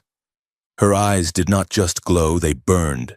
Beams of solid white light erupted from her sockets, blinding in the jungle gloom. The suppression collar in the trooper's hand exploded. Zahira rose. She did not use her hands to push herself up. She was lifted by an invisible current of force. The pheromone gas around her ignited, burning away in a flash of psychic heat. She reached out with her mind, not to communicate, but to command. "Wake up!" The command rippled through the jungle. Down in the clearing, Lix and the others, who had been dragged into containment cages by the landing party, snapped their eyes open. The gas no longer mattered. The Alpha had called, in the ruins. Zahira extended a hand toward the troopers surrounding Kalen. "Break!" The troopers were flung backward as if hit by a shockwave. Their armor crumpled. Their weapons flew into the canopy. The envoy was lifted off his feet and slammed against a tree trunk, pinned there by an unseen hand. Zahira walked toward Kalen. She moved like a storm front, terrifying and unstoppable. She looked down at the trooper he was wrestling. "Leave him." The trooper scrambled away, terrified, crawling on his hands and knees through the mud. Kalen looked up at her. She was terrifying. The veins in her neck stood out like cords. Her skin was pulsing with violet light. She was burning through her own life force to sustain the power. "Zahira," he whispered. She did not hear him. She was locked in a combat fugue. She turned toward the remaining troopers who were trying to regroup. She raised both hands. The stone pillars of the temple groaned. The ancient masonry, bound by vines and time, began to crack. She was pulling the temple down. "Zahira, stop!" Kalen yelled, dragging himself up. "You'll bury us!" She didn't stop. She couldn't. The rage was a runaway reaction. The stone spire above them, a massive obelisk weighing 50 tons, tilted. A trooper, panic-stricken, raised a grenade launcher. He didn't aim at Zahira. He aimed at the source of the instability. He fired a high explosive round at the base of the falling spire. The explosion shattered the support. The spire didn't just tilt. It collapsed directly toward them. Kalen saw the shadow falling. He saw Zahira standing in its path, blinded by her own power. "Move!" Kalen threw himself at her. He hit her midsection, tackling her out of the direct line of the falling stone. The spire crashed into the earth with the force of a meteor. The ground jumped. Debris, shrapnel, and stone dust exploded outward. A jagged chunk of masonry, the size of a table, slammed into Kalen's back. He felt his ribs give way. He felt the air leave his lungs in a rush of agony. The world went white. then gray, then black. He lay face down in the dirt, pinned under the stone. The silence that followed was ringing. Zahira lay a few feet away, shaken from her trance by the impact. The glow faded from her eyes. She coughed, pushing herself up. Kalen? She saw him. She saw the blood pooling under him. She saw the massive stone crushing his lower back and legs. No. She crawled to him. She touched his face. His skin was cold. His breath was a ragged, wet rattle. Kalen, look at me. She placed her hands on the stone slab, and it was too heavy, even for her. She strained, her muscles tearing, her claws gouging the rock. She screamed in frustration. Sisters! The call went out. Moments later, 7 shapes burst through the tree line. They had broken free of their captors, guided by Zahira's rage. They saw the scene. They saw their alpha weeping over the human. They did not need a command. They rushed forward. Lix, the strongest physically, grabbed the edge of the stone. The others joined her. Together! Zahira commanded. 8 princesses, united by blood and desperation, heaved. They didn't just use their muscles, they used their minds. They visualized the stone becoming light as a feather. The slab lifted. Zahira dragged Kalen out. He was a wreck. His cybernetic leg was twisted metal. His human leg was broken. His chest was a mess of bruising and internal bleeding. Zahira cradled his head in her lap. She placed her hand over his heart. She pushed her own energy into him, trying to stitch the tissues together with her mind. But she was not a healer. She was a warrior. He opened his eyes. They were hazy. Did we win? He wheezed, blood bubbling on his lips. Zahira choked back a sob. We won.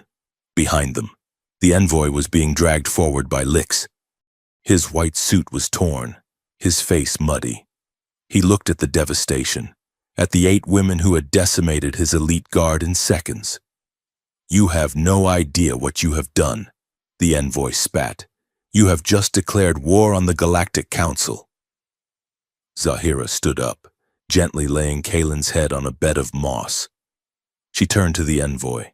She walked up to him and grabbed him by the throat, lifting him off the ground with one hand. Tell me, she hissed. Why? Why are you so afraid of us? The envoy clawed at her hand. Because, he gasped, because the Empire fell, and you are the embers that could start the fire again. The Council. They didn't want a war. They wanted extinction. Zahira tightened her grip. Where were you taking us? To a black site? The envoy wheezed, and to be sterilized, and to be lobotomized, to be studied until you die. Zahira threw him down. He gasped for air, clutching his throat. We are not going to a black site, Zahira announced. Her voice was cold, regal, and absolute. She looked at her sisters. We are going to Aurelian Prime. Lix's eyes widened. The capital. That is suicide. The entire fleet will be there. We are citizens of a fallen dynasty, Zahira said. There is an ancient treaty, the Accord of Starlight. It grants any royal heir the right to a trial before the High Court. If we reach the capital, if we stand before the judges, they cannot kill us in the dark. They must answer for their crimes in the light. It is a death sentence, Lix argued. It is a chance, Zahira countered. She turned back to Kalen. He was conscious, watching her. She knelt beside him. She brushed the wet hair from his forehead. The envoy says reinforcements are 10 minutes away, she said softly. We have to leave. Kalen tried to sit up but groaned and fell back. I can fly. No, Zahira said. She leaned down until her forehead touched his. Her skin was cool against his fever. They will hunt us to the edge of the universe. Kalen, she whispered, if you come with us, you will be a fugitive forever. You will never walk in a civilized port again. They will brand you a traitor to your own species. I don't care, Kalen rasped. Zahira closed her eyes. Listen to me. You are hurt. I can leave you here. The envoy. He will arrest you, but you will live. You can tell them my mind controlled you. You can go back to your synth whiskey and your quiet life. She kissed his forehead. But know this, my love, if I fall, if they burn me from the sky, it will be with your name on my lips. Kalen looked at her. He looked at the fierce, terrifying, beautiful creature who had torn down a temple to save him. He thought of his empty life before the auction block. He thought of the silence of space. He reached up and gripped her hand. His grip was weak, but it was there. Help me up, he said. Zahira smiled. It was a sad, brilliant smile. She lifted him. Lix took his other side. Together, they carried the human back to the ship. The void jumper was a mess. The hull was scarred, the ramp was bent, and the cargo bay still smelled of ozone, but the engines turned over. Kalen sat in the pilot's chair, his vision swimming. He strapped his broken leg down with duct tape to keep it from moving. He injected a stimulant directly into his neck. The pain receded to a dull roar. Get us off the ground, Zahira said, standing behind him. Kalen engaged the thrusters. The ship lurched into the sky, shaking off the mud of Xylos. The sensor board lit up like a Christmas tree. Blockade, Kalen reported, his voice steady despite the pain. A heavy cruiser just dropped out of warp directly in our exit vector. We can't outrun it, and we can't fight it. Its shields are too thick. Zahira looked at the viewport. The massive silhouette of an Imperial interdictor cruiser hung in the stars, blocking their path. It was charging its main batteries. We do not need to outrun it, Zahira said. We just need to blind it. She turned to her sisters. They crowded into the cockpit. What are you doing? Kalen asked. There is a star, Zahira said, pointing to the view screen. The binary companion to the gas giant. It is old, unstable. It flares with magnetic storms. Kalen looked at the star. It's a red giant. It's dying. If we get too close, the radiation will cook us. Zahira placed her hands on the back of his chair. Not if I speak to it. She closed her eyes. Sisters, she commanded, anchor me. The 7 princesses placed their hands on Zahira. They formed a conduit, pouring their energy into her. Zahira reached out with her mind. She didn't reach for the enemy ship. She reached for the star. She felt the churning plasma. She felt the dying magnetic fields twisting in agony. She felt the star's rage at its own coming death. Scream with me. She channeled the star's magnetic instability. She pulled a thread of solar fury and guided it. On the surface of the red giant, a solar flare erupted. It was a massive tongue of fire and ionized particles, millions of miles long. But it didn't disperse randomly. Guided by Zahira's will, it lashed out like a whip. The magnetic burst hit the interdictor cruiser. It wasn't a physical impact. It was an electromagnetic tsunami. The cruiser's shields overloaded instantly. Its sensors were blinded. Its targeting computers fried. The massive ship drifted, dead in the water, its lights flickering out, inside the void jumper. Zahira collapsed. Her nose was bleeding. Her skin was gray. Now, she whispered. Kalen didn't hesitate. He punched the throttle. The void jumper shot past the drifting, blinded cruiser. The radiation alarm screamed as they skirted the edge of the solar flare, the hull heating up to critical levels. Punching it, Kalen yelled. He engaged the hyperdrive. The stars elongated. The blue tunnel of hyperspace opened up and swallowed them whole. They were gone. The cockpit was silent. Zahira lay on the floor, breathing shallowly. Lix was fanning her. Kalen slumped in his chair, the adrenaline fading, leaving only the crushing weight of his injuries. He looked at the coordinates he had punched in. Aurelian Prime, the heart of the Empire, the place where they would either find justice or execution. He turned his chair to look at Zahira. She opened her eyes and gave him a weak, tired thumbs up, a gesture she had learned from him. "We are still alive," she murmured. "For now," Kalen said. He looked out at the swirling blue vortex of hyperspace. They were burning fuel they didn't have, toward a future they couldn't see, on a ship held together by love and duct tape. It was the best flight of his life. Aurelian Prime was a world made of gold and lies. From orbit, the planet looked like a jewel wrapped in the velvet of space, its continents glowing with the continuous, blinding luminescence of city-states that had not known darkness in 10,000 years. It was the heart of the Galactic Council, the seat of the High Court, and the most heavily fortified rock in the known universe. The Void Jumper did not arrive at the golden spaceports where diplomats docked their pleasure yachts.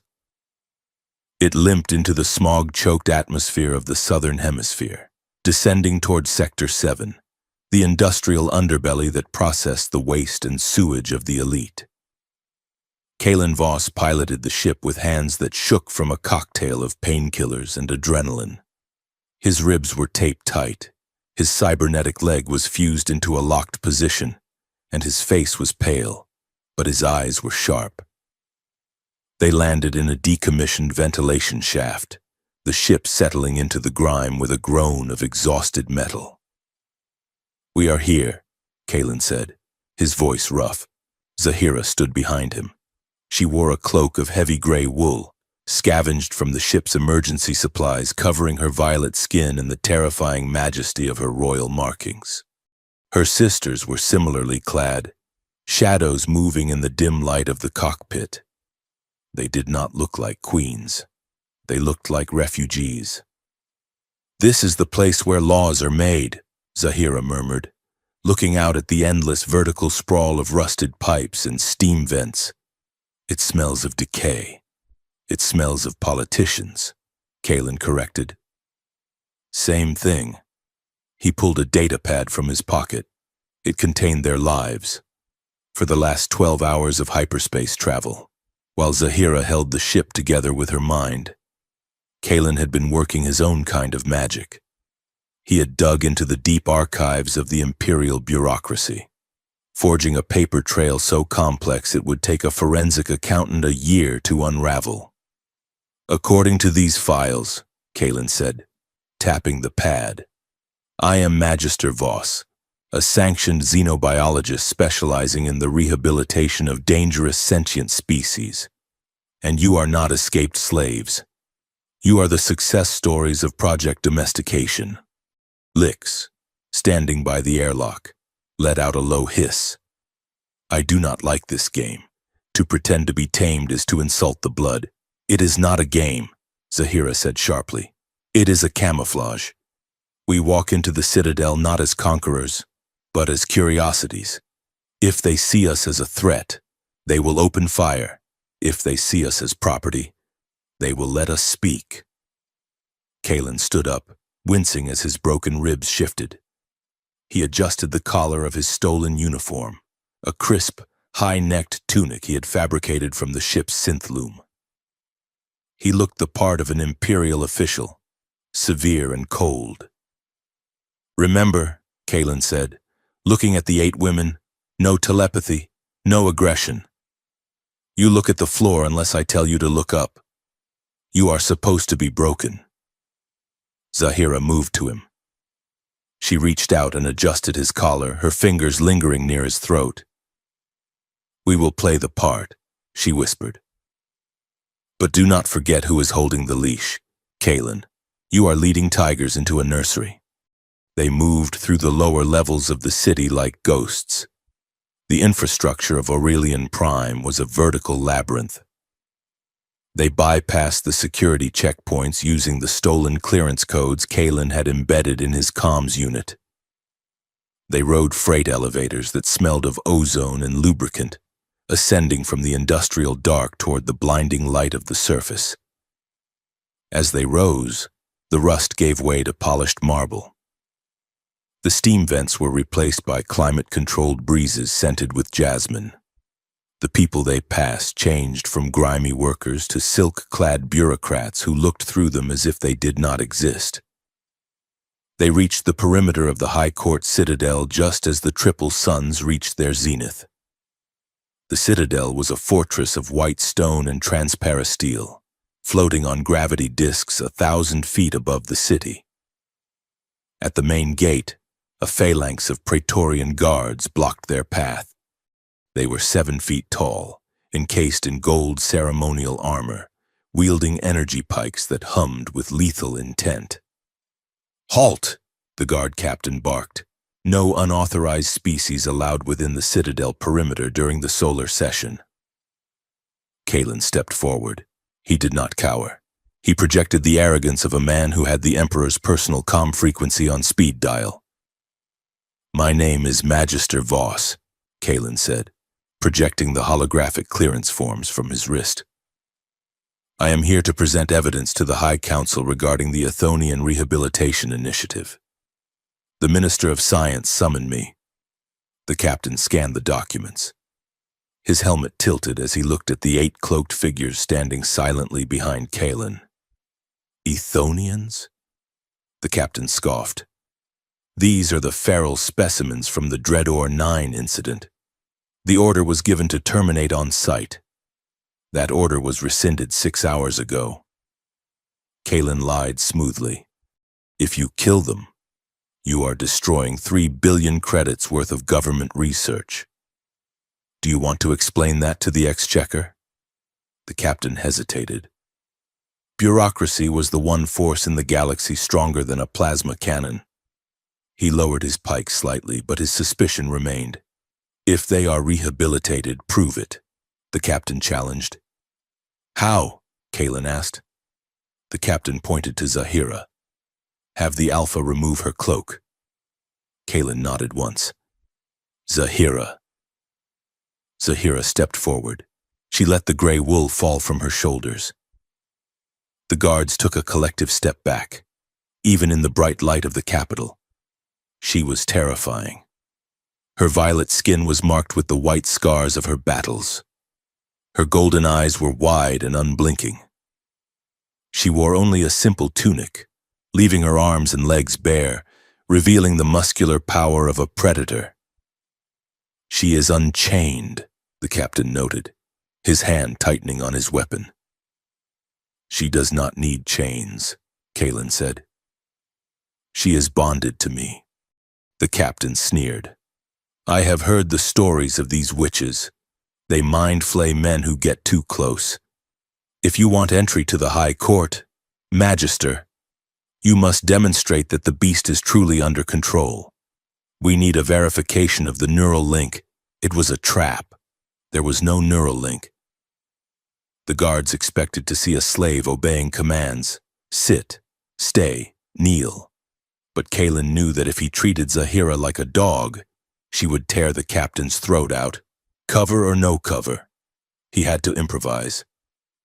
"I will do better than a command," Kalen said, his voice loud enough to draw the attention of the gathering crowd of diplomats and clerks.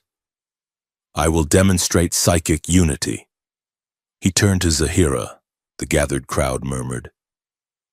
A psychic unity ceremony was a myth to them, something read about in forbidden history books. It was said to be the way the ancient queens selected their mates, a fusion of mind and body that no slave conditioning could replicate. Zahira looked at him. She understood immediately. He was asking her to expose herself, not physically, but spiritually. He was asking her to open the door to her soul in front of these strangers who wanted her dead. She did not hesitate. She walked to him. The crowd parted, giving them a wide circle. The guards kept their weapons raised. Zahira stopped inches from Kalen. She did not kneel. Instead, she reached out and placed her hands on his chest, over the bandages that hid his broken ribs. Kalen placed his hands on her face. "Do not be afraid," she projected into his mind. The words were clear, devoid of the feral static that had plagued her before. She closed her eyes. The air around them began to distort. It was not the violent, rushing wind of the jungle. It was a low, resonant hum that vibrated in the teeth of everyone watching. Zahira's skin began to glow, the bioluminescence tracing the ancient royal sigils on her arms. She leaned forward and pressed her forehead against Kaelin's. The connection slammed into place. It was raw. It was exposing unto the observers. It looked like an intimate embrace, a moment of scandalous tenderness between a human and a monster. But to Kaelin, it was a drowning. He felt her power flood his nervous system. He felt the heat of the dying star she had channeled. He felt the cool rain of the jungle. He felt her love for her sisters, her rage at the cages, and her terrifying, overwhelming desire for him. And he gave it back. He let her see his fear. He let her see the pain in his leg and the doubt in his heart. He let her see that he was terrified he would fail her. The psychic feedback loop grew brighter, manifesting as a halo of violet and gold light that enveloped them both. The guards shielded their eyes. The diplomats gasped, stepping back as the sheer emotional weight of the bond washed over them like a physical wave. It was a display of unity so absolute that it rendered the concept of slavery obsolete. You could not own a creature that held your soul in its hands. Zahira pulled back, breaking the physical contact, but the mental link remained, a humming wire between them. She looked at the captain. Her eyes were glowing with a soft, terrible power. "He is not my master," she said, her voice carrying across the plaza without shouting. "He is my choice." The captain stared at them, his mouth slightly open. The reading on his bioscanner showed their heart rates were perfectly synced. "Let them pass," the captain whispered, lowering his pike. They walked through the golden gates of the citadel, the seven sisters falling into formation behind them. Kaelin did not look back, though his legs felt like jelly. The fusion had left him drained, but his mind was sharper than it had ever been. He was borrowing her strength. The High Council chamber was a cavernous sphere of obsidian and light. The walls were lined with thousands of floating pods, each containing a senator, a diplomat, or a corporate warlord. In the center of the room, suspended on a pillar of anti-gravity light, sat the High Council, 5 individuals who ruled the galaxy with ink and blood. When Kaelin and the princesses entered the central platform, the chamber went silent. 1,billion cameras, floating like mechanical gnats, zoomed in, broadcasting the image to every corner of the civilized worlds. The High Inquisitor, a gaunt humanoid named Counselor Vorn, leaned forward in his pod. He had skin like parchment and eyes like black beads. "Kaelin Voss," Vorn's voice boomed from the hidden speakers. "You stand accused of treason, theft, and the harboring of Class A biological hazards. You have brought these things into the heart of our civilization." Kaelin stepped to the center of the platform. He limped, but he did not falter. "I have brought them home, Counselor." Vorn laughed, a dry, scratching sound. "Home. This is a court of law, not a kennel. These creatures are Ethonians. They are weapons of war bred by a dead empire. They have no rights. They have no citizenship. They are property." Zahira stepped up beside Kaelin. She looked small in the vastness of the chamber, but her presence filled the room. "We are not property," she said. The chamber erupted in murmurs. A feral specimen speaking galactic common? It was unheard of. Vorn slammed his hand on his podium. "Silence. The beast speaks out of turn." He looked down at Zahira with pure contempt. "You claim to be civilized? You claim to be rehabilitated? Then show us."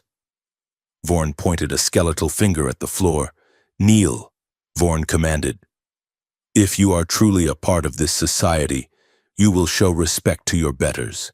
Kneel before the council. Mongrel. The camera drones swarmed closer, hungry for the image of the proud alien princess breaking. They wanted to see the feral beast tamed. They wanted to see her humiliated. Kalen moved to intervene, but Zahira held up a hand to stop him. She looked at Vorn. She looked at the thousands of faces watching from the pods. She felt the minds of the galaxy pressing against hers, a mix of fear, curiosity, and cruelty. I knelt in the cages of Dreador 9 because there was no room to stand, Zahira said, her voice rising. I knelt in the mud of Xylos because I was mourning the dead. But here, in this house of thieves? She straightened her spine. Her eyes began to ignite. I crawl for no one. Vorn's face twisted in fury. Guards! Restrain the asset! Force her down! 4 containment droids floated down from the ceiling, their shock arms charged. Kalen stepped between Zahira and the droids. He didn't draw a weapon. He knew a blaster was useless here. Instead, he raised his hands, palms out, facing the cameras. Stop! Kalen shouted. The audio pickups caught his voice, amplifying it across the chamber and across the transmission network. Look at you, Kalen said, spinning slowly to address the entire assembly. The High Council of Aurelian Prime, the masters of the universe. And you are terrified of one woman standing on her own 2 feet.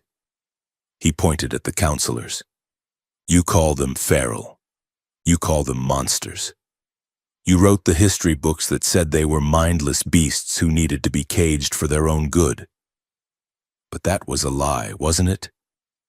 Kalen walked toward the camera drones, forcing them to focus on his face, on the sweat on his brow and the conviction in his eyes.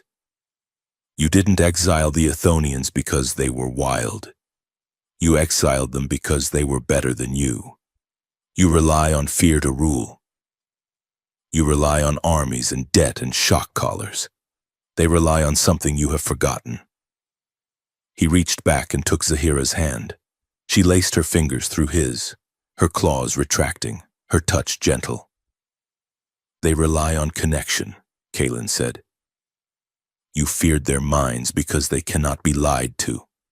You caged their bodies because you knew that if they were free, they would show the galaxy that power doesn't have to look like a boot on a neck.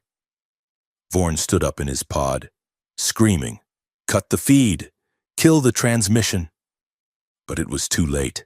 The signal was out. Kalen looked directly into the lens of the primary drone. They remember what you forgot, he said softly. They remember how to feel. And you can kill me. You can kill them. But you cannot kill the truth once it has been seen. For a moment, there was silence. Then, somewhere in the upper tiers of the gallery, a single person began to clap, then another, then a shout of agreement. On the giant screens overlooking the city, the image of Zahira and Kalen holding hands, the monster and the man, was frozen in pixels 10 stories tall. Down in the industrial sector, in the sweatshops and the mines, laborers looked up at the screens. They saw the glowing eyes of the princess who refused to kneel. They saw the fear in the eyes of the High Council. A shift occurred. It was not a ripple, it was a quake.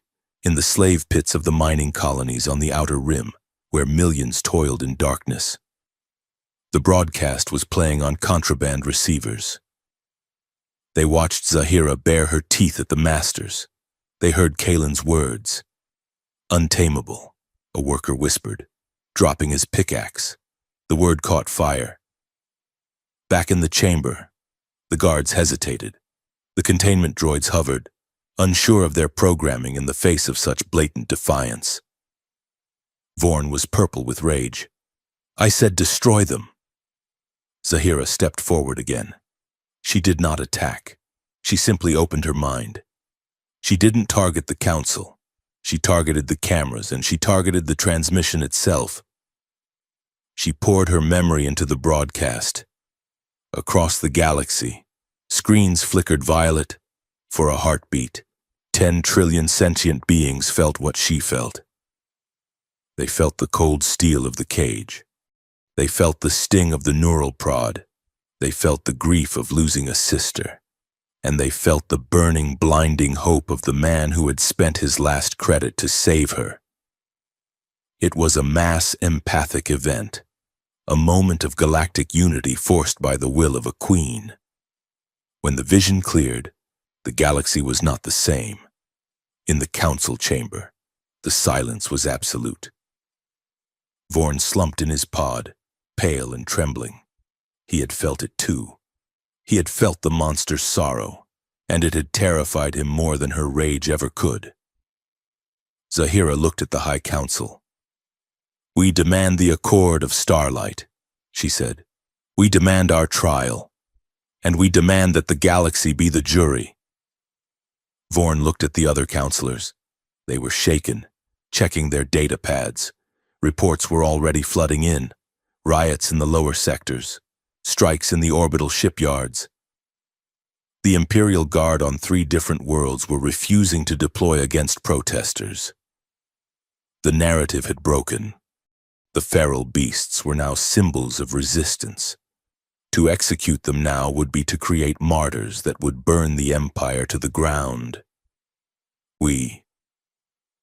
Vorn's voice cracked. He cleared his throat, trying to salvage his dignity. "The Council acknowledges the request.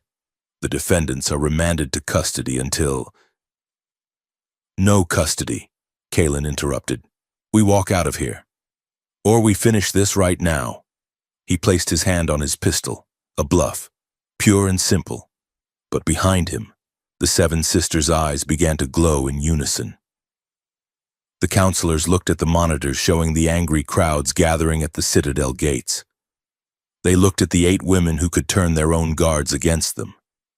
The hearing recessed, Vorn whispered, defeating radiating from him like heat. "You are confined to the city limits." It was a victory, a fragile, temporary victory, but a victory nonetheless. Kalen and the princesses turned and walked out of the chamber. They walked past the confused droids and the terrified guards. They walked out into the sunlight of Aurelian Prime. As they stepped onto the Grand Plaza, a roar went up that shook the foundations of the Citadel. It wasn't the roar of a beast. It was the roar of people waking up. Thousands of citizens had gathered, pressing against the barriers. They were chanting, "Untamable, untamable." Zahira stopped. She looked at the sea of faces. She looked at Kalen. "You did this," she said, her voice filled with wonder. "We did this," Kalen replied, taking her hand. He looked at the crowd, then back at the golden tower they had just exited. He knew the war was far from over. The Empire would regroup. Assassins would come in the night. The fleets would eventually mobilize. But as he watched a young girl in the crowd hold up a sign with a crude drawing of a violet eye, Kalen knew one thing for certain. The cage was open, and nothing would ever put them back inside. The truce lasted exactly 40 minutes. It was enough time for Kalen Voss and the 8 princesses to retreat from the High Council chamber to the Void Jumper, which was still parked in the ventilation shaft of Sector 7. It was enough time for the galaxy to catch its breath, for the riots to simmer into a tense standoff, and for the initial wave of hope to wash over the oppressed masses on 1,000 worlds. But the Galactic Council had held power for 5 centuries, and they did not surrender it because of a speech. Kalen was in the pilot's seat, running a diagnostic on the thrusters, when the sky above the capital city turned black. It was not a storm. It was a blockade. The Eclipse Fleet, the Council's Black Ops division that officially did not exist, dropped out of low orbit. These were not the ceremonial gold ships of the Praetorian Guard. These were matte black destroyers, bristling with kinetic bombardment cannons and hunter-killer drone swarms. Zahira stood on the bridge, looking up through the viewport. Her violet skin was pale, drained from the psychic exertion of the trial, but her spine was steel. "They are not here to negotiate," she said, her voice flat. "They are here to sanitize the site," Kalen replied, flipping switches with frantic speed. "They want to bury the truth under a crater." The comms board lit up. It was Counselor Vorn. He did not look terrified anymore. He looked cold, calculated, and safe aboard one of the destroyers. "Attention, Sector 7, Vorn's voice cut through the static. "A biological containment breach has been detected, initiating sterilization protocol. All citizens are advised to—" "Well, it does not matter what you do. Goodbye." The first volley fired. It was not a warning shot. A beam of concentrated plasma slammed into the Citadel tower above them, shearing off the top 20 stories of the High Court. Debris rained down like fiery hail. The ground shook violently enough to rattle Kalen's teeth. "Get us airborne," Zahira commanded. Kalen slammed the throttle forward. The Void Jumper screamed, its engines protesting as it clawed its way up the ventilation shaft. They burst out into the smoggy daylight just as the industrial sector began to disintegrate under the bombardment. The sky was a chaotic mesh of laser fire and falling masonry. The Eclipse fleet was targeting the civilian centers, creating a curtain of fire to mask their approach toward the ship. Kalen banked hard to the left, dodging a piece of falling skyscraper. "We can't fight this." "Zahira, there are 50 destroyers. We have one gun and a hull held together by prayers." Zahira looked at the tactical map.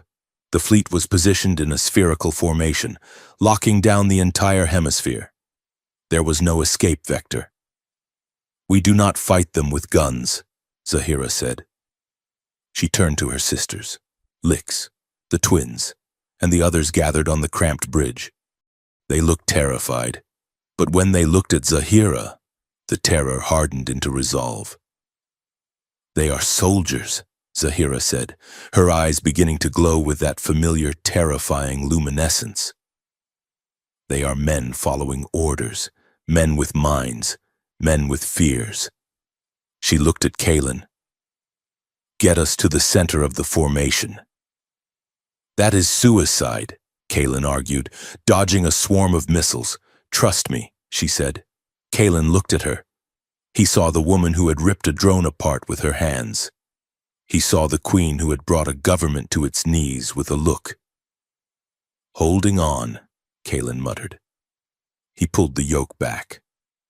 The Void Jumper shot straight up, climbing vertically into the teeth of the enemy fleet. Flak bursts exploded around them, shaking the ship like a toy in a dryer. Shields dropped to 40%, then 20. They broke through the cloud layer and saw them. The destroyers hung in the vacuum, massive dark sharks waiting to feed. "They are locking targets," Kalen warned. "We have 10 seconds before they vaporize us." Zahira reached out and took Lix's hand. Lix took the hand of the sister next to her. The circle formed. Zahira did not scream this time. She did not roar. She closed her eyes and exhaled. Sleep. It was not a command spoken aloud. It was a psionic shockwave that propagated through the vacuum, ignoring armor, ignoring shields, ignoring the cold silence of space. It hit the flagship first.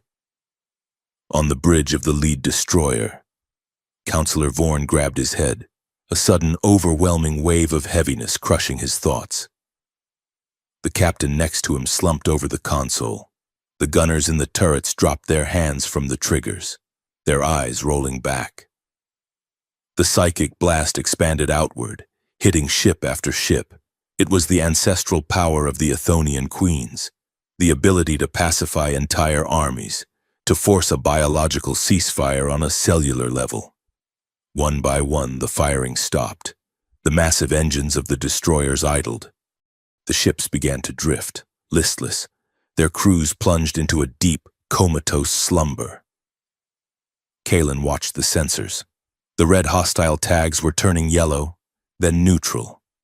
"You did it," Kalen breathed. You shut them down. Zahira swayed, sweat dripping from her chin. The effort was killing her. She was holding 50,000 minds in suspension, burning her own life force to keep the peace. We cannot hold them. Forever. She gasped. We must. A warning klaxon blared. Kalen looked at the scope. A single contact was still red. It was a small, sleek interceptor moving at high velocity. It wasn't a manned fighter. It was an automated drone, a failsafe launched by Vorn's ship moments before the crew went under. Drone! Kalen shouted. Automated! It has no mind to cloud!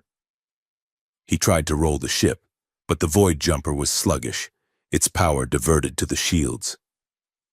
The drone fired a single kinetic penetrator, a solid rod of tungsten moving at a fraction of light speed. It punched through the shields, it punched through the hull. The bridge exploded in a shower of sparks and decompression. Kalen was thrown from his chair, his head slamming into the bulkhead. The air screamed as it vented into space. Zahira was thrown backward. The blast had ruptured the forward viewport. Lix moved. The youngest sister, the one who had challenged Zahira, the one who had called Kalen a pet, did not hesitate. She saw the shrapnel flying toward her alpha. She saw the hull breach widening. She threw herself in front of Zahira. The tungsten rod did not hit the engine core. It hit Lix. The impact was a wet, sickening thud that was felt rather than heard over the roar of the escaping atmosphere. Lix was pinned to the rear bulkhead. The emergency force field slammed down, sealing the breach, silencing the wind. The bridge fell silent. Lix slid down the wall, a hole the size of a fist in her chest. Her violet blood pooled on the deck plates, dark and steaming. Zahira crawled to her. She made a sound that was not human, a high, keen wail of absolute devastation. Lix, Zahira whispered, pressing her hands over the wound, trying to hold the life inside. Lix looked up. Her eyes were dimming, the bioluminescence fading to gray. She smiled, her teeth stained with blue. I win, Lix wheezed, blood bubbling on her lips. I saved the queen. She shuddered once. Her hand, which had been gripping Zahira's arm, went slack. The psychic link shattered. Kalen felt it snap. It was physical pain, a phantom limb being torn away. Zahira screamed, and the other 6 sisters collapsed, weeping. Outside, the enemy fleet began to wake up, but it was too late. Space around Aurelian Prime shimmered. Hundreds of ships dropped out of hyperspace. They were not military. They were freighters, mining haulers, smuggler skiffs, and pleasure yachts. They bore the painted markings of the rebellion, the violet eye. The galaxy had arrived to answer the call. Kalen dragged himself back to the pilot's chair. He wiped blood from his eyes. He opened a channel to the incoming fleet.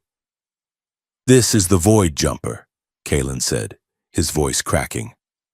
The queens are awake, but we have taken heavy casualties. Assist. The lead rebel ship, a converted mining barge, moved between them and the waking Eclipse fleet.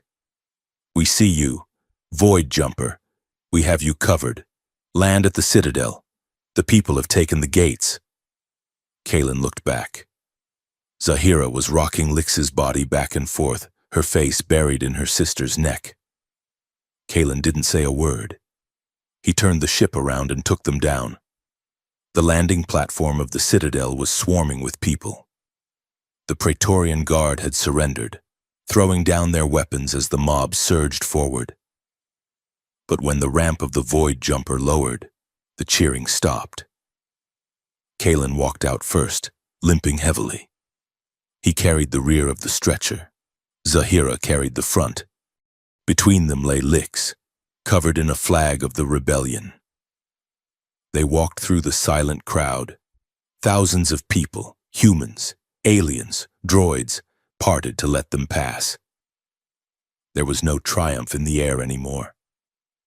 Only reverence, They placed licks on the steps of the high court. Zahira stood over her sister. She looked broken. The fire that had fueled her through the auction, the jungle, and the trial was gone, replaced by a hollow, crushing grief. She looked at her hands, stained with violet blood. "We are dead," Zahira whispered. "Everywhere we go, death follows. The auctioneer was right. We are monsters." Kalen stepped forward. He ignored the cameras. He ignored the millions of eyes watching. He took her bloody hands in his. "Look at them," Kalen said, gesturing to the crowd. Zahira looked up. People were kneeling, not in fear, but in sorrow. A woman in the front row was weeping. An old man placed a flower on the bottom step. "They aren't looking at a monster." "Zahira," Kalen said softly. "They are looking at a sister who died for them." He reached up and brushed a tear from her cheek with his thumb. "You are not monsters," he said, his voice fierce and steady. "You are queens, and queens bleed like everyone else." Zahira stared at him. The fog of grief lifted just enough for her to see him, really see him. She straightened her spine. She looked down at Lix one last time, then looked out at the galaxy that was waiting for her command. She did not roar. She did not command. She simply nodded. The rebuilding did not happen overnight. The Empire was a rotting carcass, and it took months to clear away the bones. But with the High Council arrested and the Eclipse fleet dismantled, the power vacuum had to be filled. Aurelian Prime became the capital of the new alliance, and there was only one choice for who would sit on the throne. The coronation took place 3 months later. The great hall of the citadel had been scrubbed of the old imperial insignias. In their place hung banners of violet and gold. Zahira stood on the balcony. She wore a gown of woven starlight, but she wore no shoes, and her hair hung wild and loose down her back. She refused the heavy jeweled crown of the old emperors. Instead, she wore a simple circlet of braided silver, the same metal used in the cages, now repurposed as a symbol of liberation. Kalen stood in the shadows of the archway, watching her. He wore a clean suit, his cybernetic leg polished and tuned, but he still looked like a man who would prefer a wrench to a scepter. Zahira stepped up to the microphone. She did not have a speech prepared. She spoke from the blood. "My first act," she declared, her voice amplified across 1,000 worlds, "is not a law of commerce or a treaty of war. It is a restoration of self." She raised her hand. "From this moment, the slave markets are abolished. Any being classified as feral dangerous, or property is hereby declared a citizen of the Alliance. If you are in chains, break them. If you are in a cage, open it. We are coming for you." The roar of the crowd was a physical force. It was the sound of chains breaking across the universe. Zahira turned away from the podium. She walked straight to the shadows where Kalen stood. The dignitaries and generals watched, confused. She stopped in front of him. "They want to give you a title," she said. "The Duke of the Outer Rim, the Lord Commander of the fleet." Kalen smiled, a crooked, tired expression. "I'm not a duke, Zahira. I'm a mechanic with a bad leg and a ship that smells like old socks. You are the consort of the Empress," she said, her golden eyes searching his face. "You could have anything, a planet, a fleet. What do you want?" Kalen looked at her. He looked at the scar on her shoulder where he had placed the bandage months ago. He looked at the strength in her jaw and the softness in her eyes. "I already got what I came for," he said. Zahira's expression softened. She stepped closer, ignoring the protocol, ignoring the cameras. "You did not tame us." "Kalen Voss," she whispered, echoing the words of the auctioneer but twisting them into a vow. "No," he agreed. "I didn't." You saw us. She finished. She kissed him. It wasn't a diplomatic kiss. It was the kiss of the jungle rain and the hyperspace jump. It was a kiss that claimed him as thoroughly as she had claimed the throne. She kissed him before the eyes of the galaxy, and for the first time in history, the galaxy did not see a predator and prey. They saw a union. Later, as the suns began to set, painting the golden city in hues of fire and violet, they walked together through the palace gardens. The noise of the celebration was a distant hum. They walked in silence, comfortable and absolute. A young reporter, bold and perhaps a bit foolish, managed to slip past the guards. He approached them, breathless, holding a recording device. "Magister Voss! Magister!" the reporter stammered. Kalen stopped. He looked at the kid. Just Voss, kid. The reporter swallowed, looking between the human ex-smuggler and the High Empress of the Alliance. "I have to ask," the reporter said, trembling slightly. "The stories say?" "They say you spent your last credit to buy them. Everything you had. You risked execution. You lost your anonymity. You nearly died a dozen times." The reporter paused, lowering the recorder slightly. "Was it worth it? For one credit?" Kalen looked at Zahira. She was watching him, her head tilted, the ghost of a smile playing on her lips.